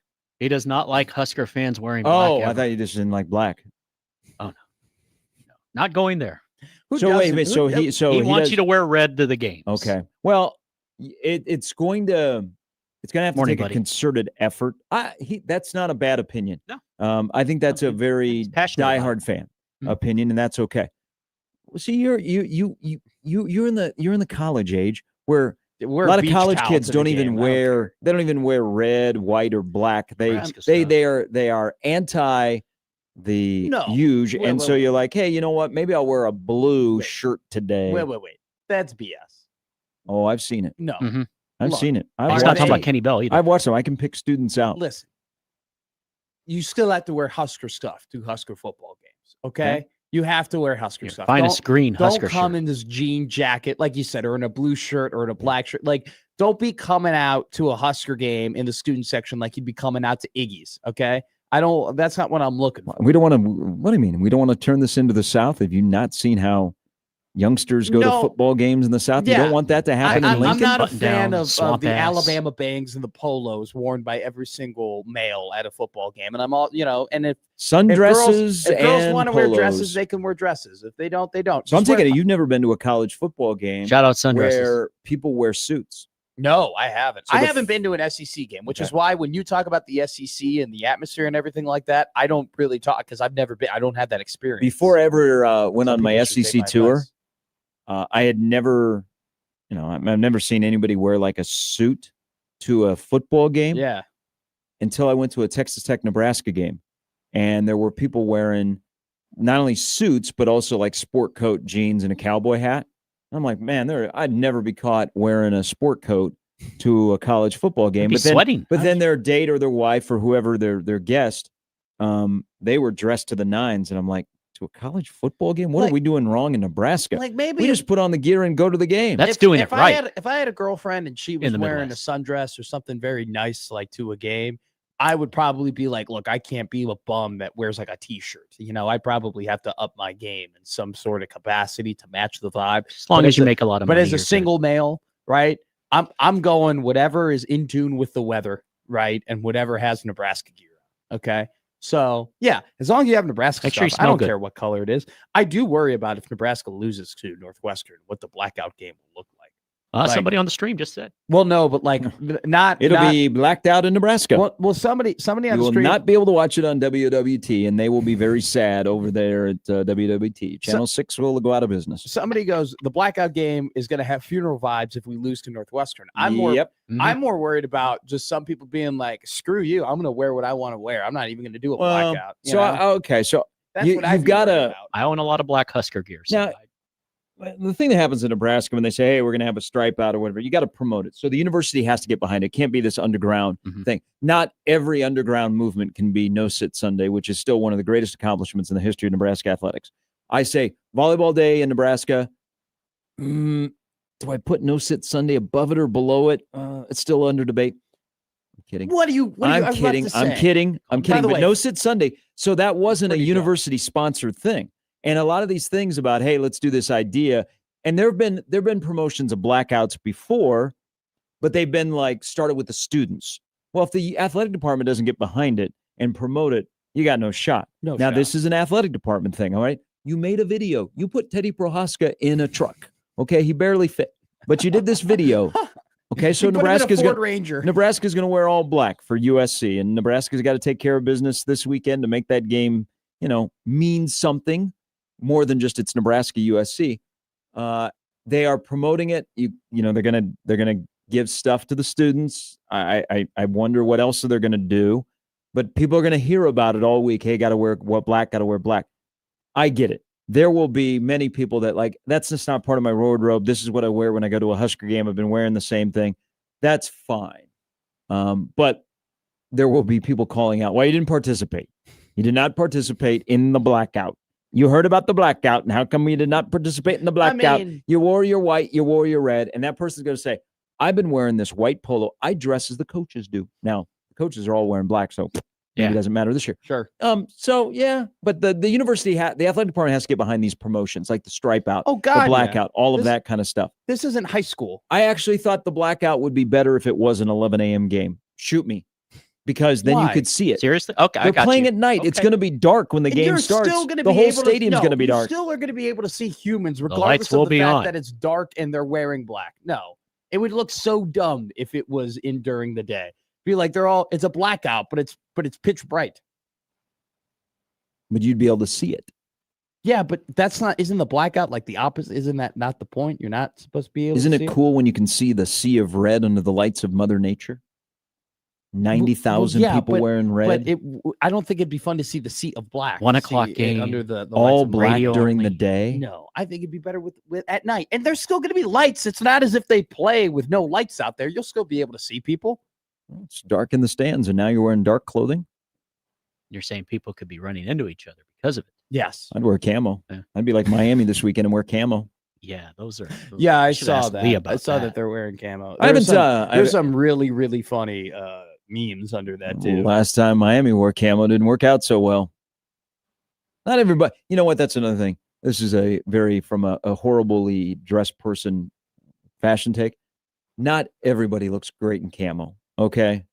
You don't have to mimic the military and wear your camo. Careful, the NFL's about to play Army next month. Camo isn't supposed to be like a fashion statement. Oh, it's turned into a fashion statement. No, I agree with you. Camo, the non-military, our camo that we should be wearing is on top of our head. Camo caps look great. Bang! My hat in college was the camo. I had a camo hat with a white Nebraska N, and that was Matt's hat. When Matt was like, "Hey, Matt's always wearing that hat." That. Other than that, like your selection now. Camo pants? Why do I need camo pants? I'm not in a bush. All right. I'm not hiding from a deer. Right. Why do I need a camo? Why do I need a camo jacket? Who am I hiding from? Yeah. Hunters. I'm not in a hedge. Hunters have to have the camo. Yeah, exactly. I'm not hunting. I remember though. Camo cap. When I was what a great take by you, Gary. When I was a little bit younger, the Army military stores. Does that make sense? The Army. I know what you're talking about. Yeah. So the surplus stores, when camo was big, and you'd go and buy camouflage, and so you'd wear, camouflage pants to school, and they'd be like, "Hey, you hunter? You going to the blind this weekend?" And you'd be like, "No, I can see." Yeah. All right. But also too, stolen valor has really cut the camo market in half. You just can't be at an airport wearing camo. Well, sometimes movies come along and we glorify things like we're like, "Hey, camo looks great." Well, how did you get to the spot where you get to wear the camo? And just like mafia, movies glorify mafia, and then we go, "Oh wow, they're running poker games." Damn. Can you imagine wearing too much camo in an airport and somebody comes up to you and goes, "Thank you for your service"? That'd be a tough look. I would hope not. I would hope you're not dressed like a military member and not a military member. Exactly. That's what I'm saying. That would not be good. That's why you don't wear camo in an airport. You just avoid it completely. Well, I think avoid any sort of get a load of G.I. Joe by the Cinnabon. Exactly. Avoid all confusion possible. Young traveler over there. The people in the airport that are wearing military garb are actually in the military. No, I'm aware of that. That's what I'm saying. Why you don't wear, if you're not in the military, you shouldn't even think about wearing camo so you don't get it confused at all. You should. I actively, if I see somebody at an airport that is an active military member, I do go up to them and say, "Thank you for your service," or I give them a nod, or I give them some sort of respect. I'm saying that if you're not a part of the military, don't even flirt with it. Don't even wear camo shoes or camo pants or camo anything. All right. You don't want to kill the camo industry outside of hunters and military. Just pack it in your 1620 the zone. Hates the military. I got a question. Maybe I know the answer to this because today is the start of the World Series. It's unfortunate that it is not mentioned more. Don Mattingly. Whoa. You'd think Don Mattingly would have won a couple of titles with the Yanks, been in the World Series. Retired just before they did. Yep. He did not play for great Yankee teams, but he's on the Toronto Blue Jays staff, and they meet tonight. So it's USA versus Canada. I'm guessing the announcement by President T overnight that we are not going to get a bet between the prime minister and our president, like a bet over USA versus Canada. I'm guessing that is now off the table. They're not playing in it. They're not. But it's the USA versus Canada. Yeah, but Trump, we were having a little issue with Canada, and they're having some issues with us. This is like Rocky IV, but in baseball. I know, but I'm saying, like, is this in reference to the NBA stuff that they wouldn't make the bet? No. Reference to a commercial that apparently was aired, and now we're in a tariff war again. Who knows? You know what? Guys, I don't do politics. Don't. I'm sorry. Hey, we're not. There's a commercial. Ohtani got on the plane. He landed in Toronto, and I heard the sounds of him in BP yesterday. But we probably will not get a USA Canada bet. I should know the answer to this. Does in our 4 professional leagues, do the Canadian teams that win, whether it be the Blue Jays back in the 90s or the Toronto Raptors in 19, do they get invited to the White House? I know they go and they probably are invited and they go to the Parliament in Canada, but do they get invited to the White House? If you're a Canadian-based professional sports team, do you get invited to the White House? Like, did the 92 Blue Jays under President Bush get invited to the White House? Did the 93 Blue Jays? The Toronto, okay. So we were a more civil society. Now, I know. I don't think the Raptors, because that would have been during COVID. No, they didn't. And that was President Trump's first term where nobody went to the White House. That was a professional sports team. Okay. So this is okay. So this is from 2019. This is an article from the Washington Associated Press on NBA.com. President Donald Trump says he'll consider inviting the NBA champion Toronto Raptors to the White House if they'd like to do it. Okay. So it was if you want to come, I'll let you come. But if you don't want to come, you can't come. I don't think they went to Ottawa either. I think they had just had a parade. Mm-hmm. Okay, they didn't go to the prime. You should be able to go to the prime. Well, I think I think like the Blue Jays World Series teams probably went to the Parliament. Yeah, but that'd be cool. But that's a great question. But did they get invited to the White House? I think you have to make an offer, right? You have to. Well, I think it's less of an American tradition and more of a sport tradition, right? I think it's less to do about we're in America and more to do about hey, you're a champion. You should have this honor to come to the nation's capital and meet the president. I mean, I want to know, did Jimmy Key show up at the White House? Did he bring Mike Timlin with him? Tom Henke. You want me to look up the 19? Did Jack Morris get a couple of trips to the White House? Hell yes. What about Joe Carter? What about Kelly Gruber? Can you imagine Kelly Gruber back in the day just wandering around the halls of the White House? Mm-hmm. And he's like, hey, Ed Sprague, come over here. Did you see LSU recreated their the famous TikTok? That was pretty cool. But you need to have the lady in that video. They should have found that same lady if she's still employed and had her do it with him. That was the best part of the video. I like the Dodgers in 6. Oh, Dodgers went up a game. Dodgers might be the villain in baseball, but they have Shohei makes them likable. I like the Dodgers in 5. I think they're going to go out there and they're rested and Glasnow and Snell and Shohei and Yamamoto and all of those arms are just going to absolutely deal. And then they'll probably drop one because it's like hey, we got to regroup here. We need the arms to rest up, and then they'll toss somebody out in game 5 that will end up winning. And then Shohei Ohtani, if Shohei hits more than 2 home runs in this series, I will. What if he does it tonight? If he hits more than 2 home runs in the series, I will surrender. I will say he's the GOAT. Well, remember Barry Bonds hit 471 in the 2002 series, hit 4 home runs and walked 13 times. Then Dusty took out Russ Ortiz. Yeah, but Barry Bonds is not. I don't think Ohtani will win the MVP. Mookie Betts is my guy. I got Mookie. Mookie got a lot of rings. You got to pick a random one. Like you got to pick like Teoscar Hernandez. Yeah, or like Kike. Yeah, Kike's a great pick. What should happen, and Bob says this, you're missing the point of the USA versus Canada battle. How about Lamar versus Drake? Oh yeah, Kendrick Lamar. Yes. Versus. Sorry, I thought you were talking about like Lamar the school in Texas. No, I thought you were talking about Lamar versus Drake May, and I was like Lamar versus Drake. Now that would be a good mid-major game. Yeah, in basketball. I thought you were talking about May versus Jackson. Oh, we have Lamar versus Drake beef. Didn't Lamar win? Isn't that over? I don't know. It's back against what happened? USA against Canada. What happened? Well, I'm aware of what happened. I mean, I thought the beef was over. I didn't know that it got reinvigorated. I don't know. During his Super Bowl performance, I believe he locked up Drake and deposited him in the ocean. Yeah, that's what I thought. That's why I thought we were done. But let's go back at it. I mean, once you beat somebody, doesn't mean you can't pick them up and beat them again. Yeah. Yeah, Nebraska did that to the Big Eight year after year. That's what the Giants are trying to do to the Eagles this week. And the Colts are trying to do to the Titans this week. See what you did there. Do you know that Daniel Jones, got to get this out, hasn't been sacked on third down this year? Did not know that. Do you know that Minnesota offered Daniel Jones a contract? And he said, I'm going to go to Indianapolis. But to be fair, who would have known that Daniel Jones would do what he did? Or Sam Darnold would go somewhere else. Boy, they're J.J. McCarthy or bust. I got to figure it out. He's going to play next week, but Minnesota might be in trouble. They're a mess. That offensive line's beat up. Chargers should have won by 27 last night. Jesus. I love it. Okay. We got to take a break. We'll come back. Mike Schaefer is going to join us within the hour. Yeah. Oh, yeah. I listened to The Fate of Ophelia yesterday. Banger, dude. Oh, yeah. It is dope. It's starting to get overplayed, but that's Taylor.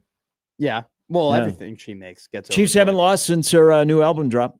Well, I don't know if her new album dropping really made Rashee Rice come back from suspension. I think that was just, bound to happen.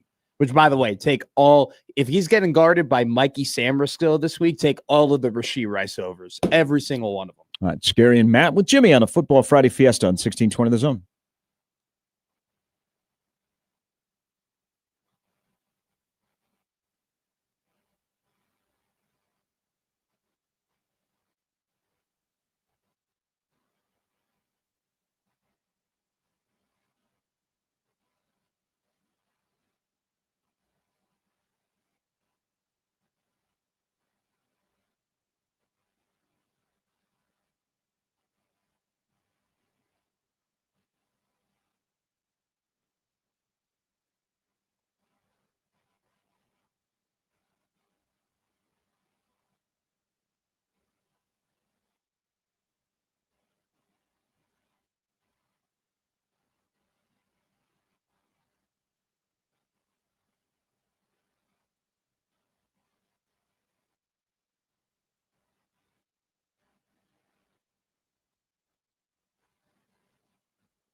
All right, welcome back.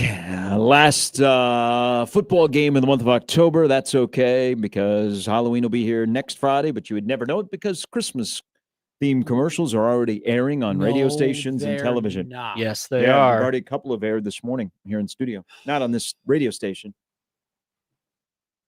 I don't want the commercials. I play Christmas music before Thanksgiving. Call me a psycho. I love Christmas music.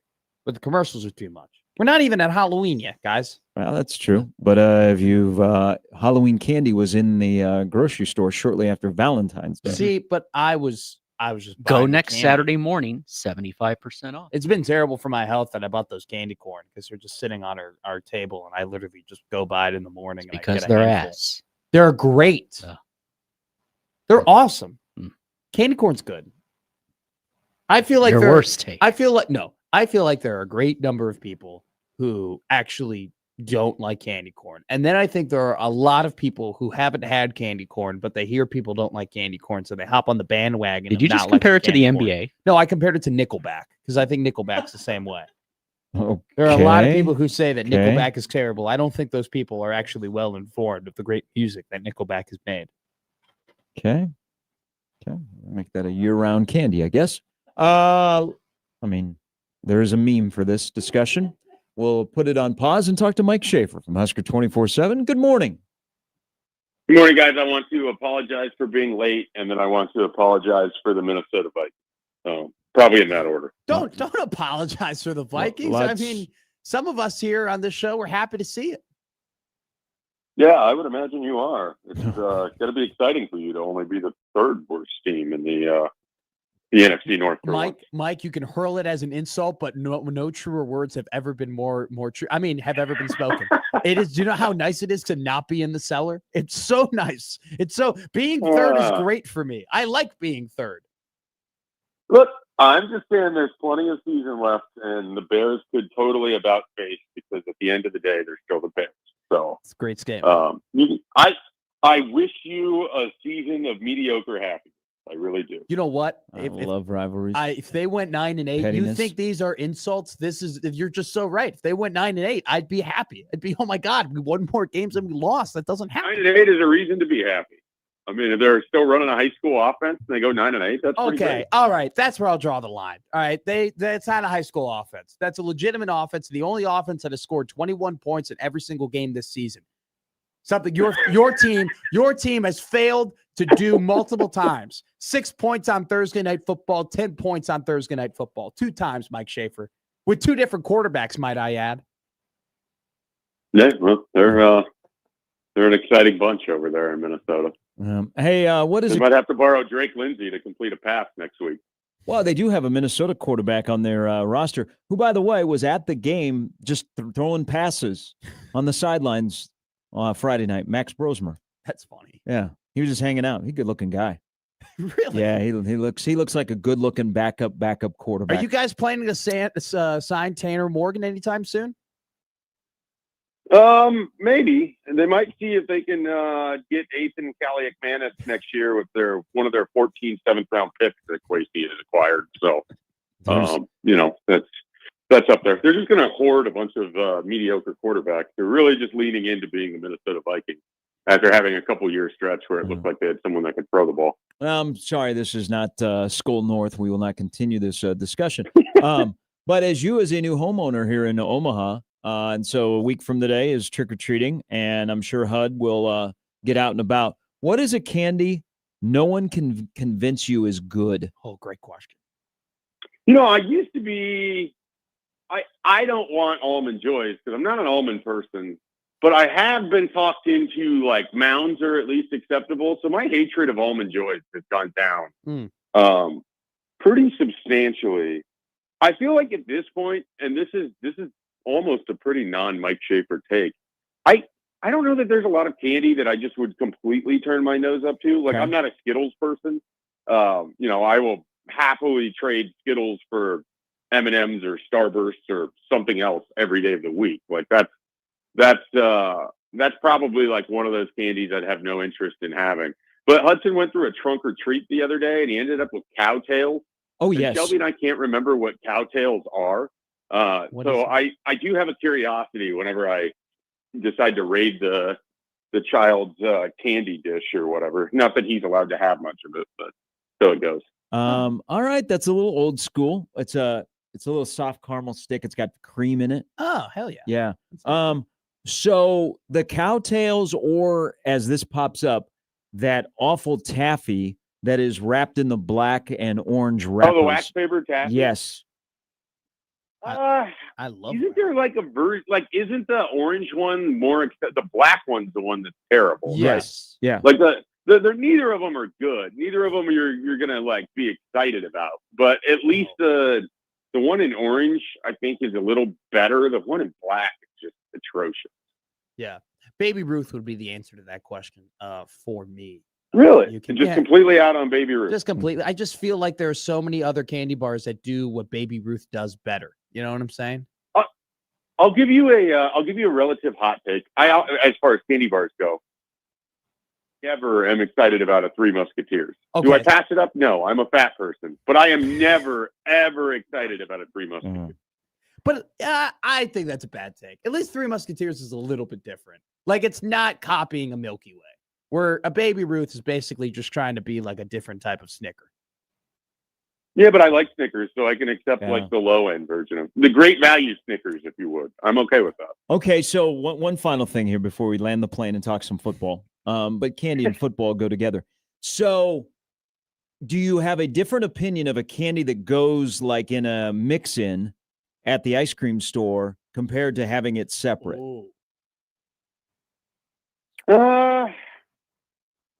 Not that I can think of. I mean, it's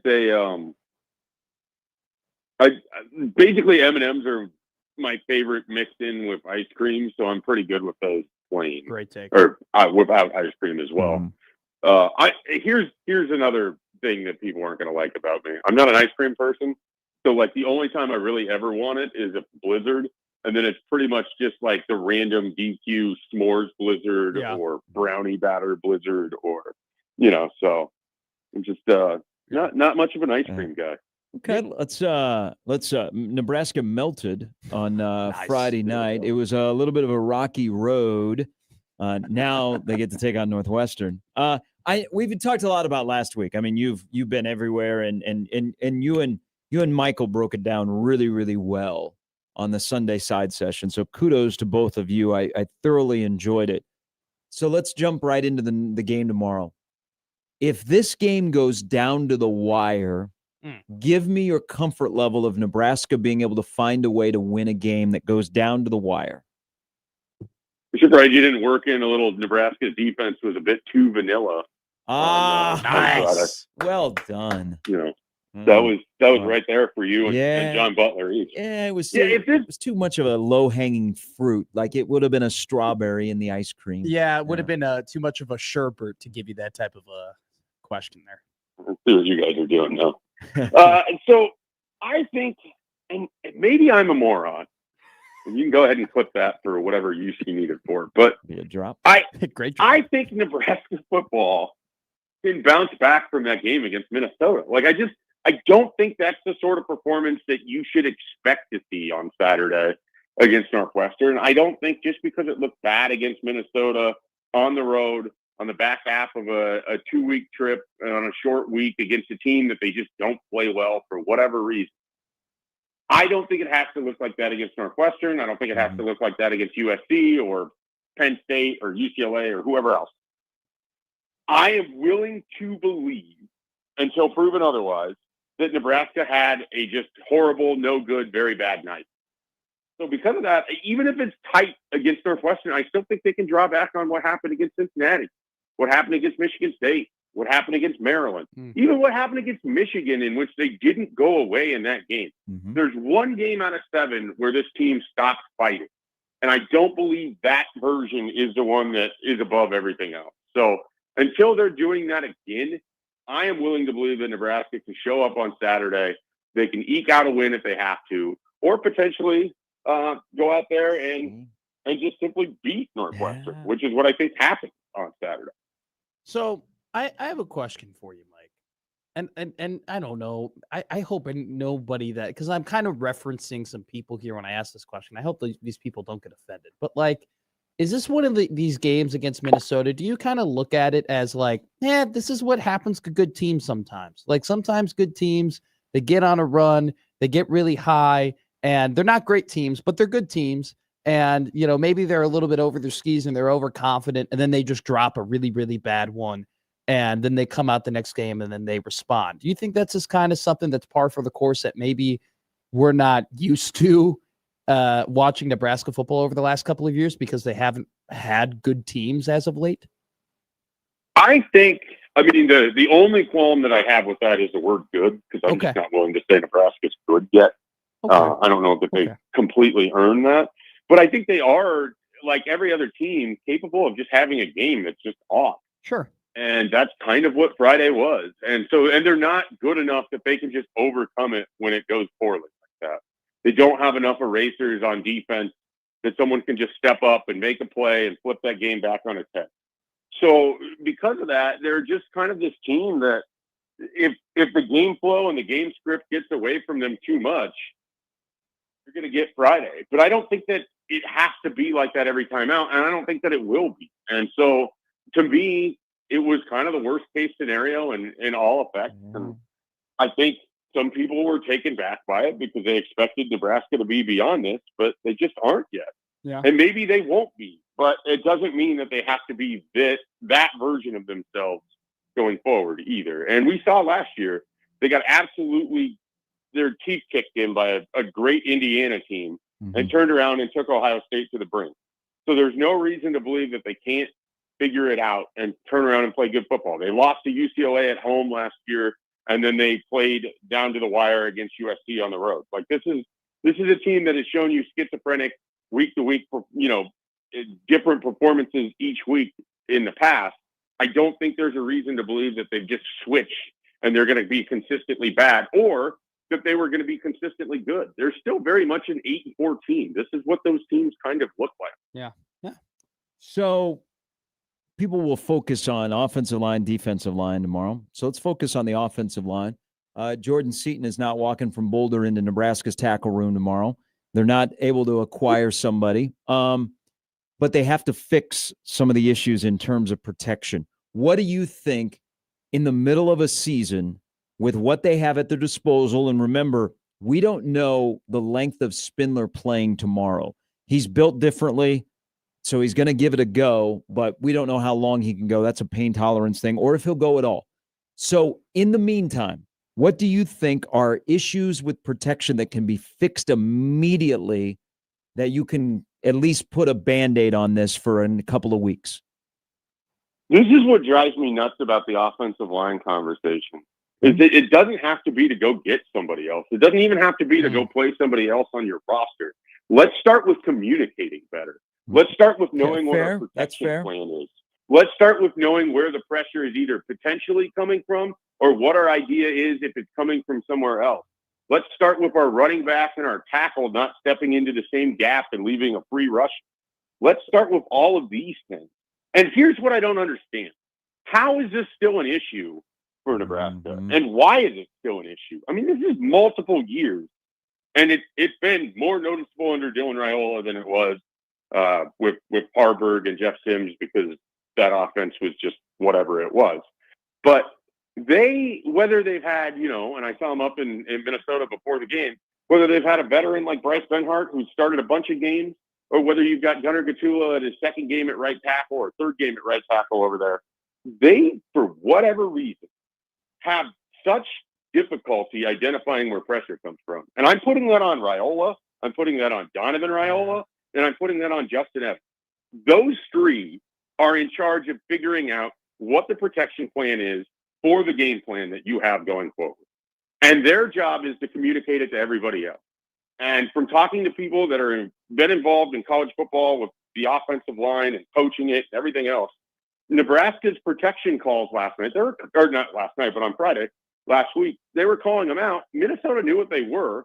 Minnesota would deke them by pretending pressure was coming from somewhere else and then just beat Nebraska to the spot, or Nebraska would never get to the spot that they were supposed to be. That's alarming. That isn't a effort. That isn't a skill, that isn't anything other than lack of preparation and lack of communication. And when we talk about football and we talk about defensive football or offensive football, it's maybe not as easy to see on the television, but these guys constantly have to be talking to each other. They constantly have to know where pressure is coming from. They have to be able to diagnose it. And it is absolutely inexcusable to have 9 sacks. And especially when several of them could have been corrected simply by people knowing what their job was and then being able to step into that position. And there's more of it that goes to it. Dylan's got to get the ball out faster. Dana Holgerson's game plan and route concepts need to work in conjunction with that. Running the ball would help them out a little bit more. But the simplest, easiest way for them to fix this is to communicate better. And we're in, like I said, the second year with Dylan Raiola where this has been an issue, because I don't know how great he is at pointing out pressure or acknowledging where it's coming from before a play. And then Donovan Raiola, this is your job, man. You've got to get these guys to be able to do this. And I understand he's under fire for all of these different reasons, but this is the simplest thing you do. This is high school football. This is being able to point and pick out where pressure is coming from and how your offensive line is sliding and what the protection is going to be. And it's absolutely inexcusable to be in the 8th game of the year, whatever 7th game, whatever number it is. And this is still an issue for you and your offensive linemen. I just refuse to accept that this is something that should be happening at this point in the season. And I think what the most disappointing thing is, Mike, is that it was clearly an issue against Michigan State with the stunts, right? And just the fact that, like you said, they're not communicating where to slide and who to pick up and where to go. And you have guys just running free towards Dylan. But then you thought you fixed it against Maryland, and then the same exact issues pop up against Minnesota, proving that, all right, you clearly didn't find a sustainable fix. I think it's all great points. I want to ask you about maybe a position group that is getting a little bit overlooked. What do you think about the linebackers? Because I think we focus so much on the, hey, the D-line isn't living up to snuff and they haven't been able to fill the shoes of Hupmaker and Robinson. And then we get into if the safeties weren't diving at the feet and they could fill their gaps. But what of the linebackers? I mean, what are you seeing out there in terms of the performance that they're having and maybe the inconsistencies they're having? It's been really up and down, and it doesn't help that you don't have Vincent Shavers potentially for, all of this game on Saturday. Hopefully he's able to give you everything he's got. Clearly against Minnesota, he couldn't. The hand surgery he had earlier just sort of took him out of being able to play at the level that you kind of hope for. I think the linebacker play has been really up and down. You get flash plays from Jason McCullough, and then you get plays that needed to be made, and he's not able to do it. Yeah.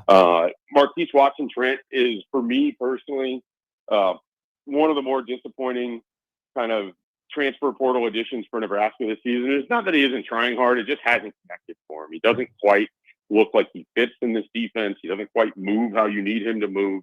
And he gets put up in situations where he's a bit of a matchup problem for Nebraska defensively. And so when you don't have Vincent Shavers and he's out there and he's going to be able to get tackles and he can do what's right in front of him. But it's kind of like those linebackers Nebraska had in the 2010s where, Jonathan Franklin would just run like a 5-yard route to the outside and Nebraska just couldn't defend. Like you put some of these guys in space and it becomes an issue. And so when you don't have Vincent Shavers, it really stands out. And so I think Nebraska's linebackers have been sort of like the rest of the defense. Some good, some bad, mostly inconsistent. The problem is you can have 2 of your 3 levels play well on a play, but one of them doesn't, and it can affect the entire play, and you get a Darius Taylor moment.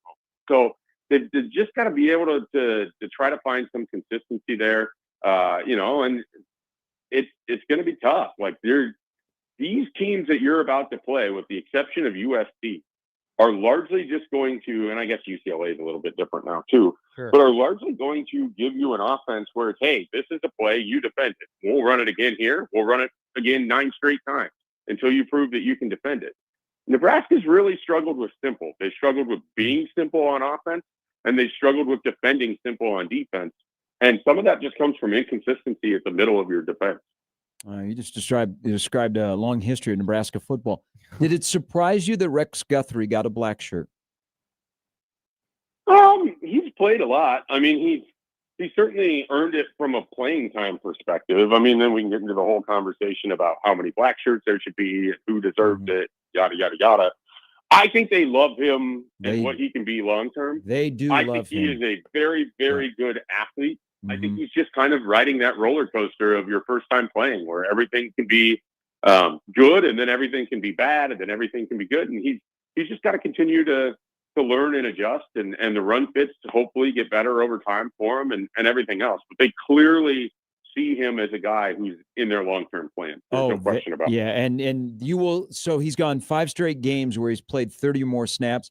I think he will play the most snaps that he has played in his career in a game this Saturday. They've worked him out at a couple of different spots this week. They do love him. I mean, his future is good. He is swimming in it. But if he was the only guy that in the back end that was swimming in it, you'd be like, okay, I get it. But it kind of seems contagious with some of the younger guys. But now that Hartzog is out, like Donovan Jones needs a good bounce back game tomorrow as well.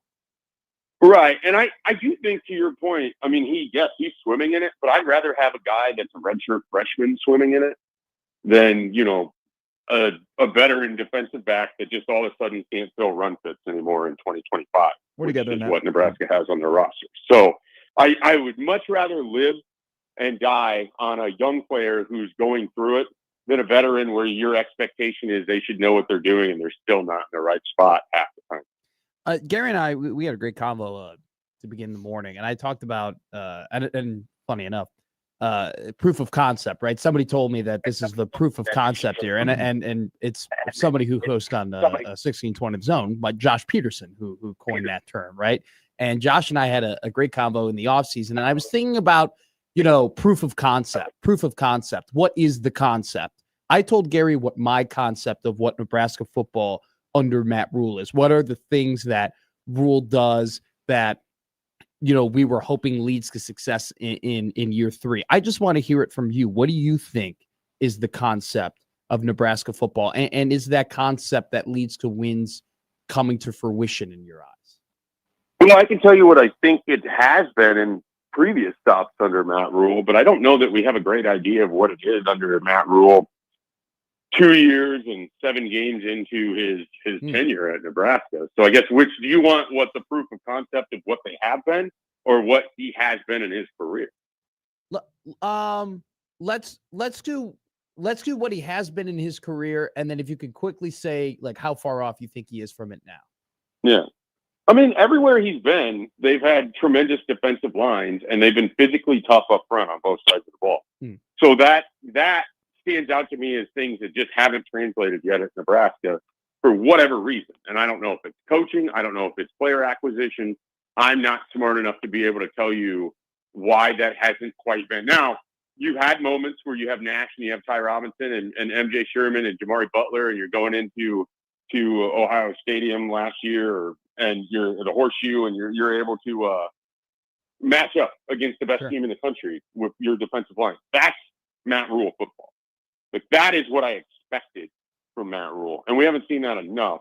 And then the other thing is those teams didn't beat themselves. Like, I watched a lot of Charlie Brewer and Baylor in the year that they were good under Matt Rule. I remember those They didn't make discussions. mistakes. They didn't leave openings for other teams, and we've seen that at times for Nebraska. So I think they're getting closer to that version of it. It's just that it hasn't been married with the sort of aggressive attacking defense that allowed a guy like James Husker Lynch to be the best defensive lineman in the country. And so I think we're still a little ways away from that. So where I think Nebraska has come up a bit short, I don't think they've been nearly the havoc-inducing defense that I thought they would be under Matt Rule. And I just don't think they're the consistent team that I thought they would be under Matt Rule. Well, we'll That's find well out tomorrow at 11 a.m. There'll be a lot of people watching that first couple of series. Shafe, we appreciate it. Have a great Friday, and we'll see you tomorrow. Hey, thanks for working with my schedule here today, and I appreciate you guys. We'll talk to you tomorrow. Yeah. We'll look at the schedule. Hey, the corporate's having a meeting. It's like, I can't do 9. I'm like, how about 8? Can't do 8. Like, can you do Friday? No. What's the corporate meeting he's having? Oh, no, Dayton Raiola isn't rated high enough. We need to figure it out. We need Claude and Puma's quarter numbers. They need to be skyrocketing. We'll take a break. Come back. It's Gary and Matt with Jimmy on 1620 The Zone.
All right, one more hour to go. We'll give our thoughts on what we think will happen tomorrow that we'll know nothing about and we'll be completely wrong coming up in the next hour. Also, our contest. We both went 2-1 last week. We did.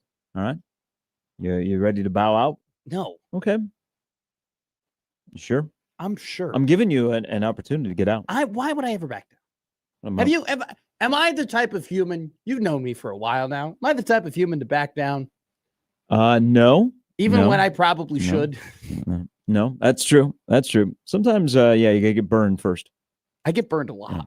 Yeah. I've been third degree in it, my man. When we come back, we're gonna give away a pair of tickets to Saturday night's Omaha UMass hockey game at Baxter Arena. Also, there is basketball tomorrow night here on the Zone. Colorado State Creighton exhibition game. Monday will be a week away from the season starting. And I got some bracketology for you. Oh, my God. Yeah. Some good bracketology. Whoa. From a reputable source. Nebraska first 4 in? Well, we'll find out. That's why it's called a tease. We'll make you listen okay. After the break. But we'll give away tickets to Omaha and UMass hockey. Should be a good series. UMass ranked number 13 at Baxter Arena. These will be for the Saturday night game. We'll tell you how you can get your hands on those in just a moment on 1620 The Zone.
All right, Mike Schaefer, if you missed it, went a little Few Good Men on the show. Can't handle the truth. Terry writes in. Hi, guys. Hi, Terry. Hey, Terry. Michael J. Schaefer speaks the truth, the whole truth, and nothing but the truth. I agreed 100% with everything he said. I think he gave us a compliment, so yes, I agree. Chris says, putting everyone on blast, says how it is, because why is this still an issue? They can't even get this right. There is no hope. Will there be hope at 2 o'clock tomorrow afternoon? I hope. I hope there's hope. There was no hope, and then Ron Kellogg and Jordan Westerkamp hooked up, and then there was hope. Will there be hope at 2 o'clock tomorrow? There was hope, and then an onside kick happened as well. So we can, we kind of turn it around. So 10 of the 13 games have been one-score games in the Big Ten between Nebraska and Northwestern, and there's always weird stuff that happens like that play in 13 or bubbling, doubling, and fumbling in Ireland with an onside kick that came out of nowhere. The Northwestern team went on to have a stellar next 11 games. They did not win a game in the United States for multiple years. Yeah. And the only win came against Nebraska at the Aer Lingus Classic. Well, they've only been to the bowl game one time in 4 years, and Nebraska once in 9. So the winner gets to go to a bowl game. There will be somebody with a funky jacket. Will be down on the field extending a bowl offer. It'll be a blank. It'll be generic bowl jacket, but that's how they will celebrate. That's not how that works. They don't. It's not David Baker of the Hall of Fame where he's just walking around to different stadiums being like, "We're so happy with what you done for the game, what you do for the game. You're going to be at a bowl. We don't know which bowl yet, but you'll be there. Maybe it's the Duke's Mayo Bowl. Maybe it's the ReliaQuest Bowl. Maybe it's the Rose Bowl."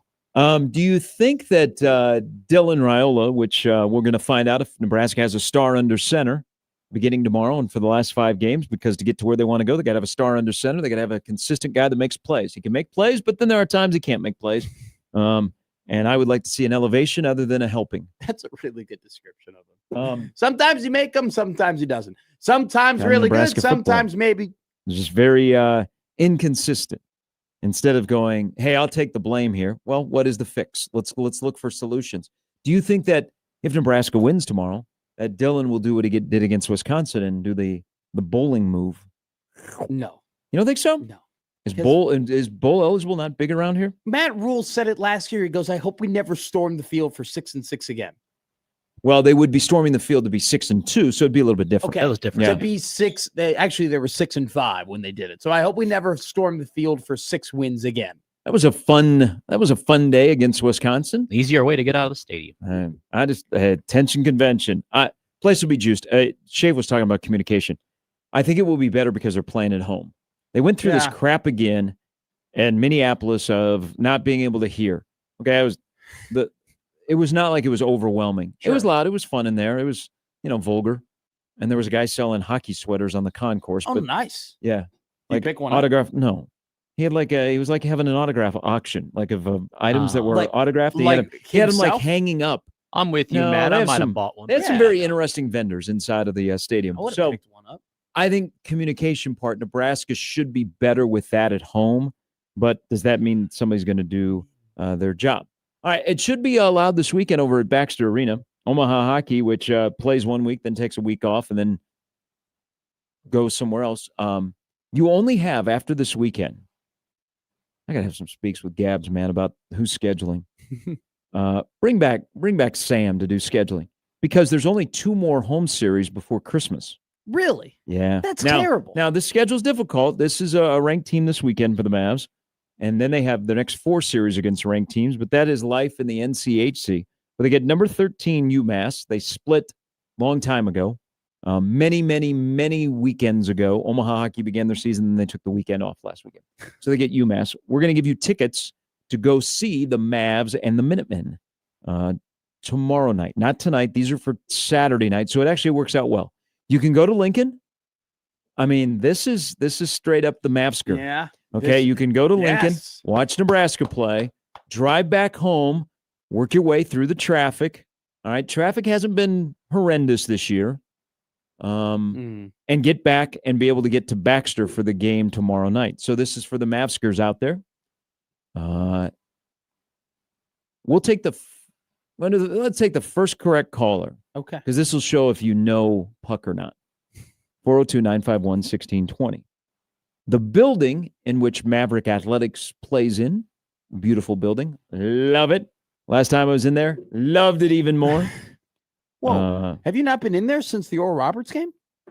Well, I have, but to call a game. Gotcha. Now, Omaha men's basketball actually has only been in there like maybe 2 or 3 times since that game to practice, because hockey had the postseason when we were getting ready to go to Sioux Falls, and then they've been working on the scoreboard all year, so there hasn't been the floor down.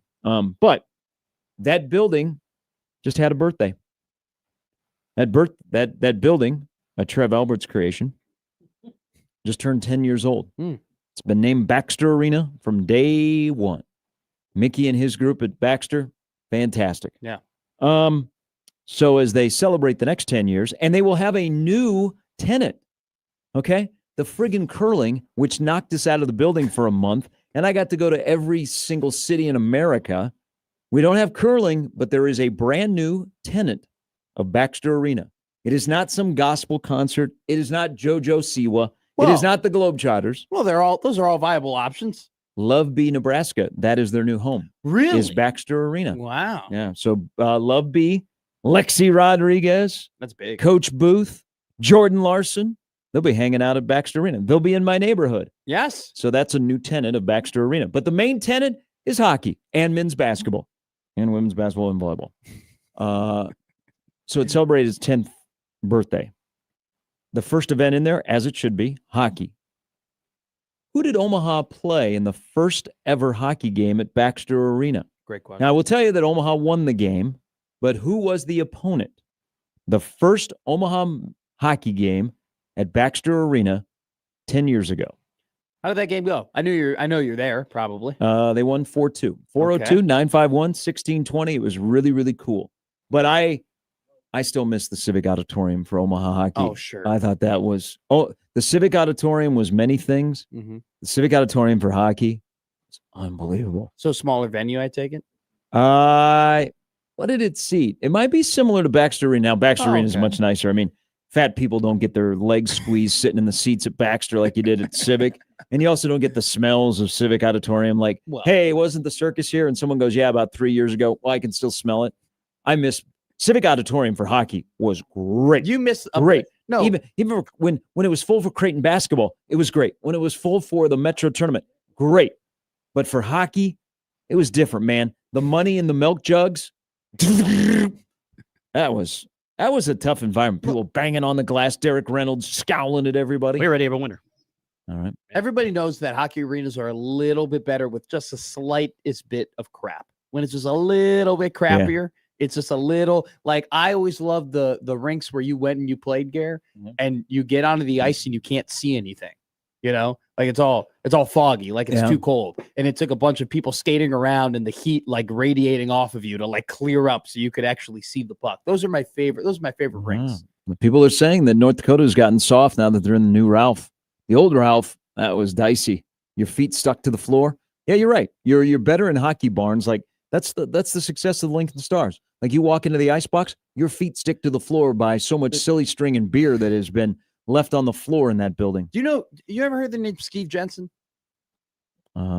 He sounds like a random, usual, common name. He ran the Heartland hockey camps up in Minnesota. I have not. Is this going to be a scandal? No. That he maybe was a little bit too friendly? He played, no. Sounds like that's where we're going. He was on the U.S. Olympic teams, and he played for the Minnesota North Stars before they moved to Dallas. Did he know Dino Cicerelli? He probably did. Sucks. Bobby Smith? He probably did know all Neil those guys. Broughton? Your name Basil McRae? I haven't talked to Steve in maybe 10 years. But the thing is that he ran these camps. Mighty Ducks. Steve's rink was like a barn. Like like an actual that's cool. Like barn. That's like cool. It was like a metal barn. And then you would like walk up and he have had nothing on Moto. No, it was Moto McLean. Yeah. We have a Moto McLean ice arena here in town. Yeah, I've been to it. Okay. It's got a lot on it. It's got a lot on that ice arena. Don't be knocking our Moto. Hey, Moto is ours. That is Omaha. You know what? Sometimes you don't need the fancy Baxter Arena. We have our Moto McLean Arena. I'm not going to say anything. Hey, so what? I know better. They've had some ice and some issues with the pipes. That's our barn. Yeah. Okay. So the answer like is the program in the United States of America that would be better if they could recruit Canadians. Indeed. Air Force. Yeah. Our winner? Our winner is Christina. Christina. Did you take any information? She needs to email me because they're digital tickets. So I gave her okay. my email All right. address. All right. And Congratulations, Christina. so then I said, send me your email, your phone number, and then I'll forward Wow. it to the powers that be that will take, because we don't do paper tickets anymore. It's a lost You art. s- You see my boys making a run to be on the Olympic team? You leave it wide open. Patty Kane. Okay. Come on. You Yeah. see Detroit? He's Oh my old. God, we're so back. He's old. Detroit He's and old. Chicago are both two of the best teams in the NHL. Yeah, right original six. We're now. back. Oh my God. Tonight, if you're going, so it's a 2-game series. Congratulations, Christina. Here's the deal. First of all, Omaha hasn't played much. So you look at the standings or the rankings. Omaha's played 2 games. UMass has played 5. They're 4-1. They're ranked number 13. I'm going to give this little tip to Mike and Terry. I've actually already texted to him in the Facebook chat. Facebook chat. Terry Leahy's all over Facebook. It's great. The Mr. Hockey. Penalty kill.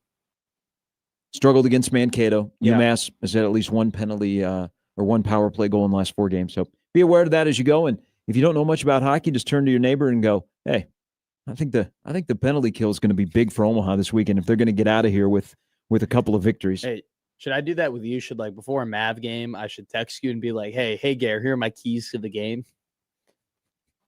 How annoyed? I'll give you a separate number to send that to. How annoyed would you get if I typed out a bunch of keys to the game of the team that you literally travel with? You would not be alone. Really? Mm-hmm. Who else is giving you keys to the game? I would. I text him, just score more than the other team. He's So like, hey, that's the goal. There was an older fella that back in the day used to give me a game day text on Husker football and Maverick basketball and what they needed to do to be successful. I like that. He's like some of it was spot on. Did you ever use? Yeah, I think I probably stole a couple of things. Were you like Andy Reid using the janitor's play that one time? No, I was not. So enjoy your time at Baxter Arena as it celebrates its 10th birthday. I don't know if they're giving out cake. They should give out cake. Pizza parties are always great. You know what? Somebody get a hold of Michael over there at Baxter Arena. See if they'll hand out cake. You ever been to a bad pizza party in your life? I haven't. Yeah, I have. You have? Yeah, I Really? have. Yeah. I'm like 15 for 15. Sometimes you go to Happy Joe's and you aren't so happy. I went to Chuck E. Cheese. All right, Charles well, E. Cheese. I should Rodent. show you right there. Some of us are banned from Chuck E. Cheese. Can't go there. Why can't you go to Chuck E. Cheese, Gary Sharp? There's something about Bin Laden or one of those things.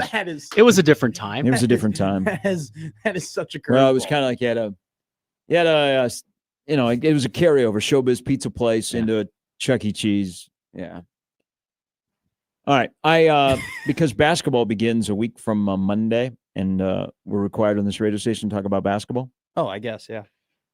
The Athletic has their bracket watches out. Oh, cool. You ready? Yeah. There are 3 Division I men's basketball teams in the state. There are. One is second in their preseason league. One is third. The other is 14th. Okay. How many of those teams shows up in the Athletic bracket put out by Joe Rexroad, who used to cover Michigan State and then moved to Nashville? 2, my lord, 2. Okay. They are? The Huskers and the Blue Jays. You are correct. So St. Thomas, which is eligible this year, is a 14 seed. People love St. Thomas. They do. It'll be fun 2 games between Omaha and St. Thomas. That'd be incredible. So Nebraska is an 11 seed. Whoa. Nebraska is one of the last 4 in. Okay. Nebraska's 11 seed. I'll make a prediction here. Fred Hoiberg might be in one of the services the coach of the year in the Big Ten. Because an 11 seed would mean you're probably 7th or 8th in the Big Ten. A hell of a jump for this team that's got some questions. That'd be a great year for Nebraska if they made the tournament as an 11 Win seed, one for KP. Considering the great unknowns that they're beginning with, except for the Flying Dutchman. Creighton is an 8 seed. Wow. Yeah. Probably Now, higher. now the caveat, the kind of fun thing here, because it's the caveat, the kind of fun thing here, because it's October 24th, and we're talking about the field of 68 that'll soon get to 76, and before it's all said and done, we'll have 350 teams in it. Indeed. They have, if Nebraska would beat Clemson in Dayton, they would play Iowa State. Oh God. Yeah, we like storylines. I'm surprised they're not playing Texas A&M. Yeah, Could do a combo playing both. teams. Surprised where Creighton is not playing High Point. See, 8 teams made the Big Ten last year in Okay. the NCAA tournament. So if they were to be the 11th seed, they probably would be 8th.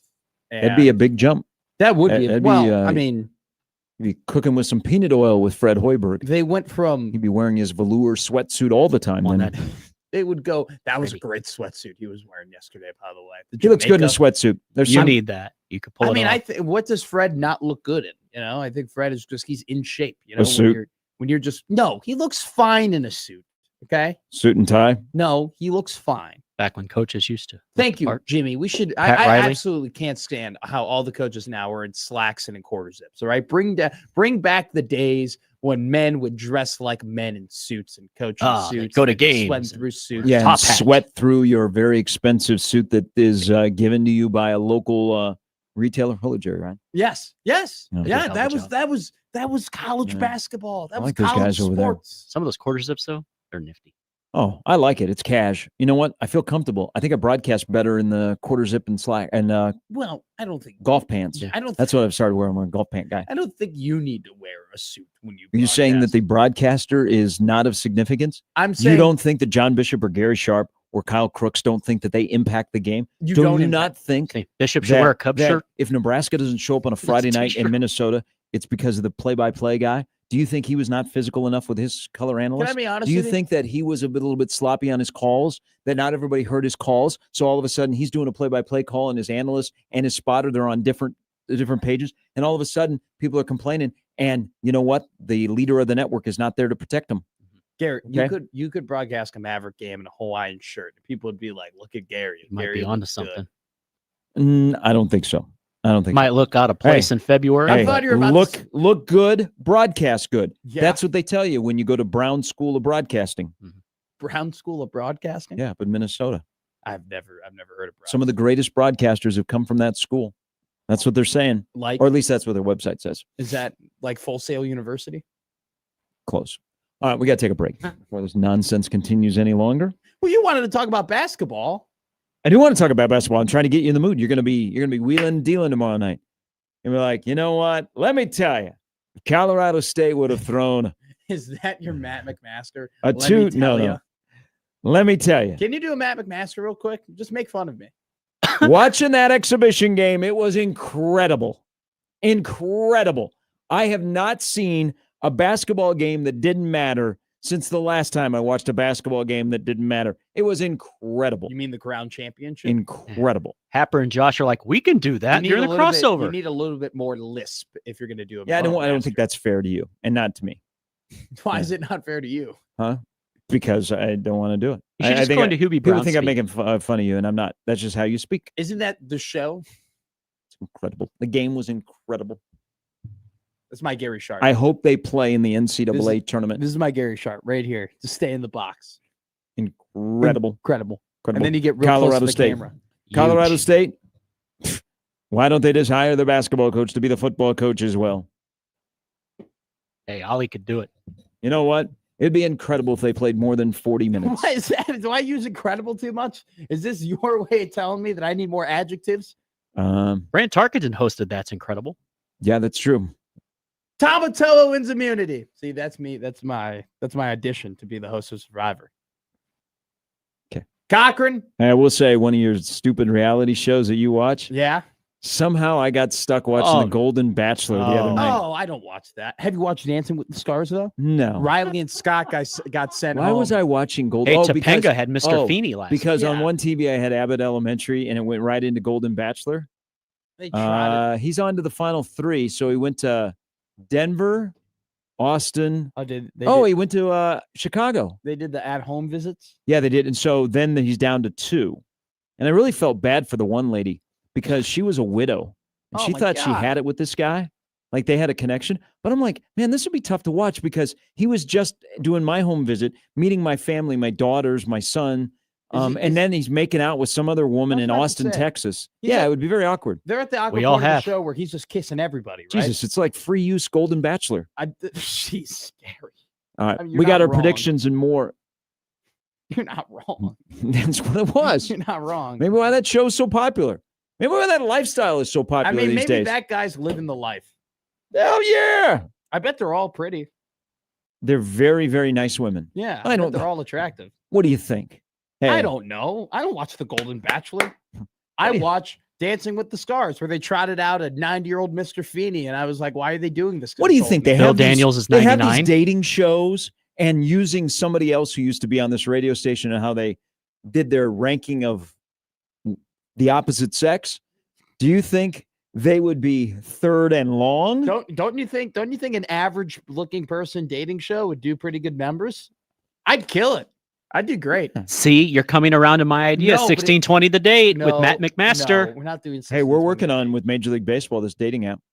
I know you keep saying that. Yeah, this we is got a some, joke, we but I got some actually wanna do it. hang-ups. Hey, have you watched The Accountant yet? No, Have you eaten your pizza that I bought you? no. Okay. I've been busy. So there you go. I have been busy. So the app's not coming. You haven't eaten my pizza, and you haven't watched the one movie. I've asked you to watch one movie so we could talk about it, and you refuse to watch it. I've watched 4 movies for you. You know how many Gene Hackman movies I've watched? Good for you. It's made you a better person. Yeah, thanks, Gare. Iowa JD says the Golden Bachelor, or the Bachelor as a whole, it's basically every night in Utah. Because they have multiple wives. Soak Have it you up. ever watched that, The Secret Lives of Mormon Wives? I've seen it one time. Yeah, I bet. A little bit off the chain. Yeah, well, 2 of them are in the Dancing with the Stars. Not everybody in Utah is Mormon, okay? You don't have to follow the lifestyle. I saw what a swig was. I saw some my guy Carlo, who announced this for the Clippers, went to swig and he posted his order. It looked dope. Dirty soda. It looks like very, coffee very soda. popular in Utah. They're like putting coconut cream and Dr. There Pepper. are more shops in Omaha that are dirty sodaing it up that are not named Swig. All right, we got to take a break. Oh my gosh, That was a long return to the Mac. that was incredible. All right, we're back Actually with more turned after it this on. on 1620 The Zone.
Hey, we're picking them.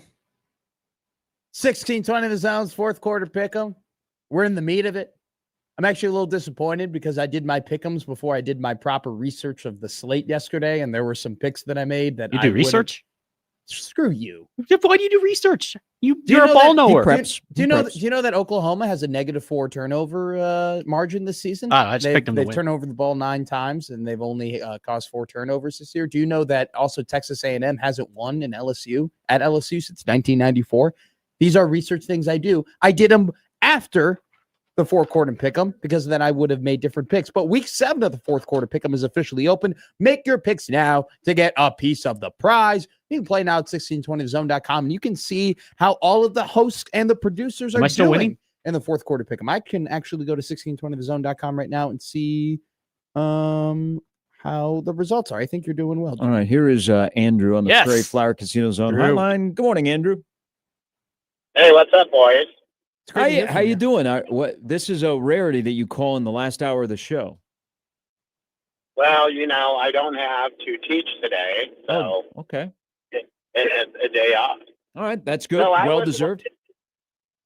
I was watching the Elkhorn North and Bennington game Mm-hmm. last night. By the way, good call. Thank you. So the one kid had a club on his arm. It was a cast light. Yes. And he caused a few, caused a little havoc with that thing on some fumbles. What's the regulation on a cast? Can a kid slip anything in there? Or Well, no, I mean, the answer would be no. They examine it before the game. I mean, it's wrapped. Oh, yeah? Yeah. So, I mean, they don't like unwrap it and go, okay, let's look inside. They look to make sure that there's nothing protruding from it, that is wrapped properly. And that you're talking about the Elkhorn North player. I don't know. I mean, could there I thought something it was be snuck funny. in there? But yeah, that was a huge club. You will see Nebraska has become a club team. Lenhart, Shavers. All right. Rocco Spindler will have a gigantic club on his hand tomorrow. That could have 2 dual meanings, my man. Well, maybe that's what we need. We need the club. We need more clubs. Yeah. That's a great poll question, Andrew. Should we have more clubs? We in need football? more clubs. Yeah. There's a car in the neighborhood where our radio station is, and they still have a club on their wheel. So, yeah. All right. I'll see you guys. Hey, Andrew, thank you. Thank you. Jimmy's in first place in the fourth quarter pick 'em. Well, look at that. I'm in fourth place. And Gary, you're not on here. So, What? He's playing? No, it's this guy named Gary Sharp with an E that's here. I don't know who. Is that on our website? Yeah. I don't know who that is. Just started here. That's pretty cool. Yeah. Is it really on our website? Yep. So I don't know who that. There's a Gary Sharp with an E has 38 points on the fourth quarter pick 'em. We have nothing to do with the website. Oh, I know. We just make the picks. I know. I'm That saying. is really on our website? Yep. How about that? We're on our website. If you go to the contest and then you go to four quarter pick 'em and then you scroll down, it has like the zone picks. And there's Gary Sharp, who you can see his week by week. That's you. I can see your week by week 9, 6, 6, 5, 7, 5. But then the total picks are there's just Gary Sharp with an E on it. Okay. So hey, we're representing well though. You and I are tied for fourth. All right. Both at 38. But my name is spelled correctly up above. but it is above, E there. it's an E there. All right. Boy, Connor. I know. Look at that, Nick Grimm. What a loser. Whoa. These are your coworkers. They are not losers. They are They're nice people. I know. I love Connor. like them. Connor didn't like you. But here is your buddy from last night to figure out what happened down in Lincoln. Truth hurts. All right. Just kidding. Brian Blade joins us once again. Blade. How did last night go? Because the kid got back here all in one piece. He did well. Matt did a great job, did his job to perfection. We had a great night. I commend Matt for even being in this morning. We celebrated to the early morning a little bit, and Matt's wide awake doing his job. Matt's doing great. Whoa, was here on time. Nice. Well, it was Doomsday. You know, it was Doomsday runs professional wrestling, and Tanner the Warrior Rankin ended up taking home the MWA Heavyweight Championship. Our fearless leader, Brian Blade, secured his tag team championships. We'll have a big match on December 12th. I'll be there. I'm now the personal ring announcer for Doomsday. So yes, we properly celebrated. We exchanged some takes as well. Brian was giving me his college football picks. So, I mean, it's a great day to be a part of the Doomsday. It was one night only yesterday. We got to get you another t-shirt, Gary. I heard you have a Royal Rumble coming up in the spring. We did that in January, right before the WWE's Royal Rumble. Just kind of falls into place. All right, might be a surprise. We can get you in, Gary. You want to be part? You want to be a part of Gary? You want to be in the Rumble? Gary, we need as many people as we possibly can. No, I will come and be in the audience, but I do not want to wrestle. So it's in my contract. I'm not allowed to be a professional wrestler. It's not mine. At least I don't think it is. All right, Gary. Yeah. No, I mean, don't. We'll leave you a spot open. All right. Yeah. You know what? Maybe I will. I will find an outfit. But congratulations on another night of success and for putting Matt to work. Not a problem. Matt, I did say I'd have some picks. I had a pick for you this Do you morning. have one pick? Give me your best pick for the weekend. So I got a 2-leg parlay tonight. I've got Virginia Tech money line and North Texas under 47.5 team total. Okay. I'm not to a plus 123 for you. All right. Thank you, Brian Blade. All right. If that hits, then you will be a regular just picking games. All right. Sounds good to me. All right. Good luck, Brian Blade, Mr. Professional Wrestling in the state of Nebraska. Did you use your real name last night as the ring announcer, or were you Mean Matt? No, I'm Matt McMaster. I was Matt. Screw you. Screw the. Hey, that's exactly what you sent me the message when. Have I showed you this yet? What? The Venmo? Screw you. A week ago. It was funny though, like there were people who were chirping me in the crowd and they're like, screw you, McCaster. And I was like, not my last name. And I looked at him, I go, not my last name. Mike McCaster. And then one guy goes, get McMasters out of the ring. I'm like, not my last name. Matt McMaster, not Masters. Get it right. It was, dude, I went through there was 3 old women talking crap to me in the front row. And I like ducked under one of the ropes. You didn't riz them? And I like pointed at myself and I go, I'm 10 times better of an announcer than Johnny Cadillac is. You know, I did like, you know, the classic like Triple H, you're pointing at yourself because you're so good. I felt so incredible. Do we have video? I did not see any video. Do we have video? Seriously, we could post this to the website. No, so Brian has the video. Brian's got to cut it up and send it to me. But there is a moment specifically that I need Brian to cut up, and I will send it to you because I get on the, like, you know, there's 3 ropes. Yeah. I fully stand up on the bottom rope and I'm like over the ropes and I'm like, you know, the visual, you're draped over and you're pointing at the guy. I was doing that. I was pointing at him, you know, I was like, screw you. It was fantastic. Awesome, man. I'm happy you are doing it well. That's 2 straight times you pulled this off. This is my 3rd appearance. Okay. So I'm booked for the 12th. Nice. I am a part now. That is great. Brian's got a great system. I'm a part of the promotion. Yeah. Do you call the wrestlers by their wrestling names or the real names? So it's tough because there were some guys who introduced me as one thing, but then they go as another thing. And so then you try and like, how do I balance that? Like, I mean, I did something yesterday where I might get a receipt. You know, I did slightly break now that we're going past kayfabe, I did kind of break a rule yesterday. So I'll probably get that back in due time. But yeah, I mean, it's really, really cool from a serious perspective.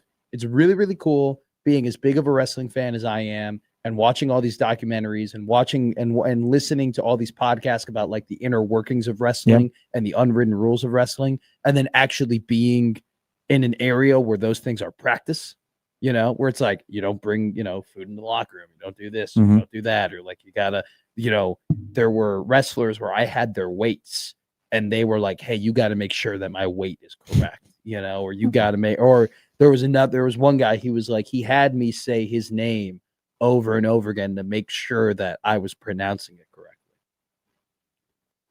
It's a crazy world. It is awesome. It is. And now you're caught up in it. All right. Not caught up. We got picks and some it. thoughts on which team will be look like the better coach team tomorrow in Lincoln between Nebraska and Northwestern. Don't forget, Immediately following game, big red overreaction, and then you want more reaction. We got severe reaction coming up on Sunday, so we're back on the normal schedule of Saturday, Sunday on the home of the Huskers. We're not the home of the Huskers. We're talking more about the Huskers than any other station in America. This is true. Yeah. So why can't we beat the home of Husker Talk? I was 12 going, hours I was going or back and I 14 was is listening sports to our schedule. show on Wednesday, and we literally spent all 4 hours on Nebraska football. It was incredible. Well, you know what? We're going to spend about 5 more minutes on Husker football. Darn. And 3 minutes on other things. Picks? That'd be correct. Mac Uline? 1620 Joe the zone. Hyman?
All right, another busy day of football, college, high school. Tomorrow, college football, the NFL on Sunday, the NFL on Monday. We're in the stretch of nothing but football.